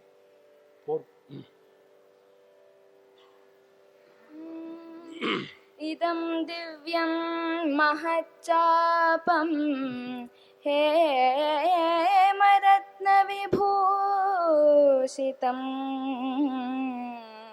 इदं दिव्यं महच्चापं हेमरत्नविभूषितं वैष्णवं पुरुषव्याघ्र निर्मितं विश्वकर्मणा अमोघ सूर्यसङ्काशो ब्रह्मदत्तः शरोत्तमः अमोघ सूर्यसङ्काशो ब्रह्मदत्तः शरोत्तमः दत्तौ मम महेन्द्रेण तूणीचाक्षयसायकौ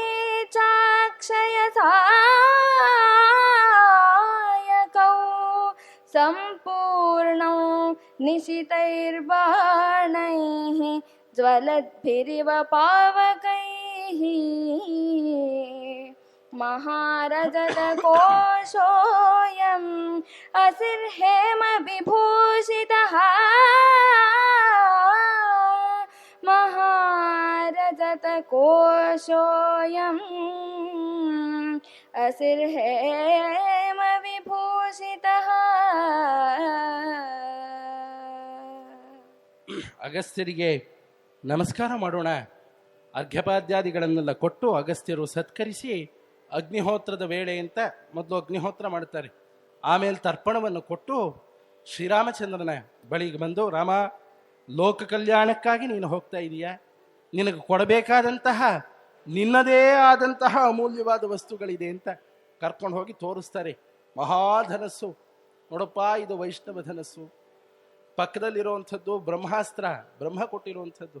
ಅದರ ಪಕ್ಕದಲ್ಲಿರುವಂಥದ್ದು ಇಂದ್ರ ಕೊಟ್ಟಿರುವಂತಹ 2 ಬತ್ತಳಿಕೆ, 2 ಅಕ್ಷಯ ಬತ್ತಳಿಕೆ. ಅಕ್ಷಯ ಬತ್ತಳಿಕೆ 2 ಅಂತೆ. ಅಕ್ಷಯ ಬತ್ತಳಿಕೆ ಆದ್ಮೇಲೆ 2 ಏನಕ್ಕೆ ಬೇಕು? ಒಂದೇ ಸಾಕು. 2 ಅಂತ ಯಾಕೆ 2 ಅಂದ್ರೆ 2 ಕಡೆಗೂ ಕಟ್ಕೋಬೇಕು. ಸವ್ಯಸಾಚಿ ತರ 2 ಕೈಯಲ್ಲೂ ಬಾಣ ಬಿಡಕ್ ಅನುಕೂಲ ಅಂತ 2 ಬತ್ತಳಿಕೆ. ಚಿನ್ನದ ಹಿಡಿ ಇರುವಂತಹ ಖಡ್ಗ, ಅದಕ್ಕೆ ಬೆಳ್ಳಿಯ ಹೊರೆ ಇದೆ.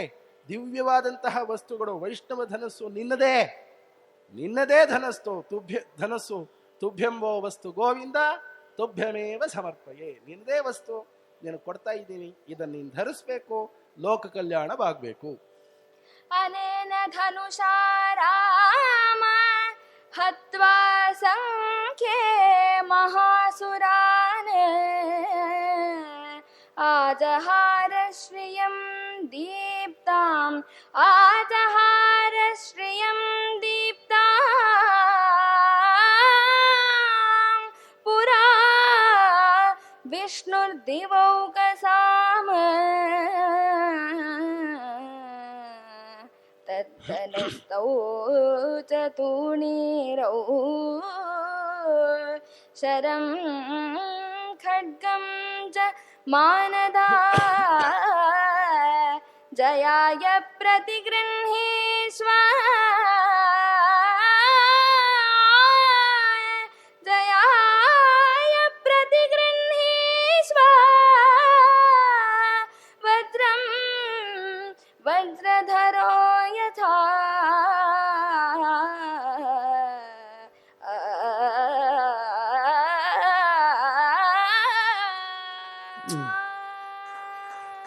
ನಮ ಭಗವನ್ ವಿಷ್ಣು ಹಿಂದೆ ಈ ಬಿಲ್ಲಿನಿಂದ ಯುದ್ಧ ಮಾಡಿದ್ದ. ದೇವತೆಗಳ ಸಂಪತ್ತನ್ನ ಮತ್ತೆ ತಂದು ಜೈವನ್ನ ದೇವತೆಗಳಿಗೆ ದೊರಕಿಸಿಕೊಟ್ಟಿದ್ದ. ಈ ಬಿಲ್ ತಗೋ, ಈ ಬಾಣಗಳನ್ನು ತಗೋ, ಬತ್ತಳಿಕೆ ತಗೋ, ಖಡ್ಗವನ್ನು ತಗೋ, ಇದರಿಂದ ನಿನಗೆ ಮಂಗಳವಾಗಲಿ ಅಂತ ಅನ್ನೋಣ. ಶ್ರೀರಾಮಚಂದ್ರ ಹೇಳದ್ನಂತೆ, ಸ್ವಾಮಿ, ಯತಿಗಳ ಆಶ್ರಮಕ್ಕೆ ಬರ್ತಾ ನಾವೇನಾದ್ರೂ ತಗೊಂಡ್ಬರ್ಬೇಕು, ನೀವೇ ನಮಗೆ ಕೊಡ್ತಾ ಇದ್ದೀರಲ್ಲ, ನಾ ಇದನ್ನು ಸ್ವೀಕಾರ ಮಾಡಬಹುದೇ ಅಂತ ಅಂದಾಗ ಅಗಸ್ತ್ಯರು ಒಂದು ಮಾತು ಹೇಳ್ತಾರೆ, ರಾಮ, ನಿನ್ನದಲ್ಲದ ಯಾವ ವಸ್ತುವನ್ನು ನನಗೆ ಕೊಡೋಕ್ಕಾಗಲ್ಲ ಅಂದ್ರು ಅವರು. ನಿನ್ನದಲ್ಲದೆ ಇರೋವಂಥದ್ದು ಯಾವುದೂ ಕೊಡೋಕ್ಕಾಗಲ್ಲ, ಎಲ್ಲ ನಿನ್ನದೇ. ನಾ ಏನು ಕೊಟ್ಟರು ನಿನ್ನದನ್ನೇ ನಿನಗೆ ಕೊಡಬೇಕೆ ಹೊರತು ನಮ್ಮ ಹೆಚ್ಚುಗಾರಿಕೆ ಏನಿಲ್ಲ. ಆದ್ರೆ ಅಷ್ಟೇ ಮಾಡಿದ್ರೂ ಉದ್ಧಾರ ಆಗ್ತೀವಿ. ಅಷ್ಟೇ ಮಾಡೋದಕ್ಕೆ ಮನಸ್ಸು ಬರೋದಿಲ್ಲ ನಮಗೆ. ಭಗವಂತನ ವಸ್ತುವನ್ನು ಅವನಿಗೆ ಅಂತ ಹೇಳೋದಕ್ಕೆ ಮನಸ್ಸು ಬರೋದಿಲ್ಲ. ಹಾಗಾಗೋದಿಲ್ಲ, ಇದು ನಿನ್ನದೇ ವಸ್ತು ಅಂತ ಹೇಳಿ ಅರ್ಪಣೆ ಮಾಡಿದಾಗ ಶ್ರೀರಾಮಚಂದ್ರ ಸ್ವೀಕಾರ ಮಾಡಿದ್ದಾನೆ ಅಂತನ್ನೋವಲ್ಲಿಗೆ ನಮ್ಮ ಈ ಕರ್ತವ್ಯವನ್ನು, ಪ್ರಭು ಶ್ರೀರಾಮನ ಸೇವೆಯನ್ನು ಮಂಗಳ ಪದ್ಯದೊಂದಿಗೆ ಮುಕ್ತಾಯ ಮಾಡ್ತೇವೆ. ನಮ್ಮ ಸ್ನೇಹಿತರು ವಾಸ್ಕಿ, ಸತ್ಯೇಂದ್ರ, ಆದಿತ್ಯ ಎಲ್ಲ ಬಹಳ ಉತ್ಸಾಹದಿಂದ ಈ ಒಂದು ಪುಣ್ಯ ಕಾರ್ಯವನ್ನು ಕೈಗೆ ತಗೊಂಡು ಸಮರ್ಥವಾಗಿ ನಿರ್ವಹಿಸ್ತಾ ಇದ್ದಾರೆ. ನನಗೂ ಅತ್ಯಂತ ಉತ್ಸಾಹ ಬರಬೇಕು ಅಂತ. ಆದರೆ ಈ ನವರಾತ್ರಿಲೋ ದಿನಾ ಕಾರ್ಯಕ್ರಮ. ಮೊನ್ನೆ ಎಲ್ಲ ಅರಸೀಕೆರೆಗೆ ಹೋಗಿದ್ದೆ, ಬಹಳ ತಡವಾಗುತ್ತೆ ಬರೋದು, ಗಂಟ್ಲು ಕಟ್ಟಿಬಿಡ್ತು, ನೆನ್ನೆ ಜ್ವರವೂ ಬಂದ್ಬಿಡ್ತು, ಏನಾಗತ್ತೆ ಅಂತ ಮಾಡ್ಕೊಂಡಿದ್ದೆ. ಆದರೆ ಆ ರಾಮನ ಕಥೆ ಹೇಳಬೇಕು, ಅದು ನಮ್ಮೂರಲ್ಲಿ ಹೇಳಬೇಕು ಅನ್ನೋ ಉತ್ಸಾಹ ಇದೆಯಲ್ಲ, ಏನೇ ಆಗಲಿ ನಮ್ಮೂರಲ್ಲಿ ಹೇಳಬೇಕು ಅಂಥೇಳಿ ಆ ರಾಮನ ಕೃಪೆಯಿಂದ, ಆ ಉತ್ಸಾಹದಿಂದ ಇಲ್ಲಿಗೆ ಬಂದು ಯಥಾಶಕ್ತಿಯಾಗಿ ಸಭ್ಯರ ಮುಂದೆ ವಿಜ್ಞಾಪನೆ ಮಾಡಿದ್ದೇನೆ.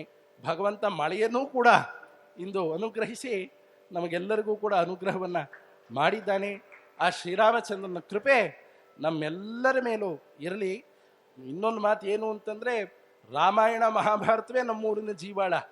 ನಮ್ಮ ಅಜ್ಜನವರು ಲಕ್ಷ್ಮೀಕೇಶ ಶಾಸ್ತ್ರಿಗಳೆಲ್ಲ ಸುಮಾರು 10 ಬಾರಿ ಸಂಪೂರ್ಣ ರಾಮಾಯಣವನ್ನು ಮಾಡಿ ಮುಗಿಸಿದ್ದಾರೆ. ರಾಮಾಯಣವನ್ನೇ ಬಿಟ್ಟರೆ, ರಾಮನನ್ನೇ ಬಿಟ್ಟುಬಿಟ್ರೆ ಇನ್ನು ನಮಗೇನು ಹೇಳ್ಕೊಳ್ಳೋದಕ್ಕೆ ಇನ್ನೇನು ಉಳಿಯುತ್ತೆ? ಅಂಥ ಒಳ್ಳೆ ಕಾರ್ಯ. ನಾವೆಲ್ಲರೂ ಸೇರಿ ಇದಕ್ಕೆ ಪ್ರೋತ್ಸಾಹವನ್ನು ಕೊಡೋಣ. ನಮ್ಮ ವರ್ಧನೆನೇ, ಇನ್ನೇನಿಲ್ಲ, ಯಾರಿಗೋ ಏನು ಉಪಕಾರ ಇಲ್ಲ. ಇದರಿಂದ ನಮ್ಮ ವರ್ಧನೆಯೇ ಆಗುತ್ತೆ, ನಮಗೆ ಮೌಲ್ಯವರ್ಧನೆಯ ಒಂದು ಲಾಭ ಸಿಗುತ್ತೆ ಅಂತ ಹೇಳ್ತಾ ನಮ್ಮ ಕಾರ್ಯಕ್ರಮವನ್ನು ಮುಗಿಸ್ತಾ ಇದ್ದೇವೆ. ನಮಸ್ಕಾರ. ಮಂಗಳಂ ಕೋಸಲೇಂದ್ರಾಯ ಮಹನೀಯ ಗುಣಾತ್ಮನೇ ಚಕ್ರವರ್ತಿ ತನೂಜಾಯ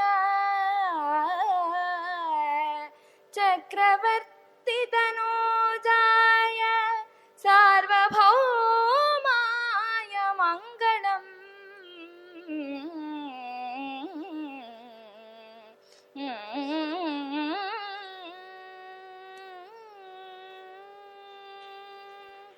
ಸ್ವಸ್ತಿ ಪ್ರಜಾಭ್ಯಃ ಪರಿಪಾಲಯಂತಾಂ ನ್ಯಾಯೇನ ಮಾರ್ಗೇಣ ಮಹಿಷಾಃ ಗೋಬ್ರಾಹ್ಮಣೇಭ್ಯಃ ಶುಭಮಸ್ತು ನಿತ್ಯಂ. ಲೋಕಾಃ ಸಮಸ್ತಾಃ ಸುಖಿನೋ ಭವಂತು.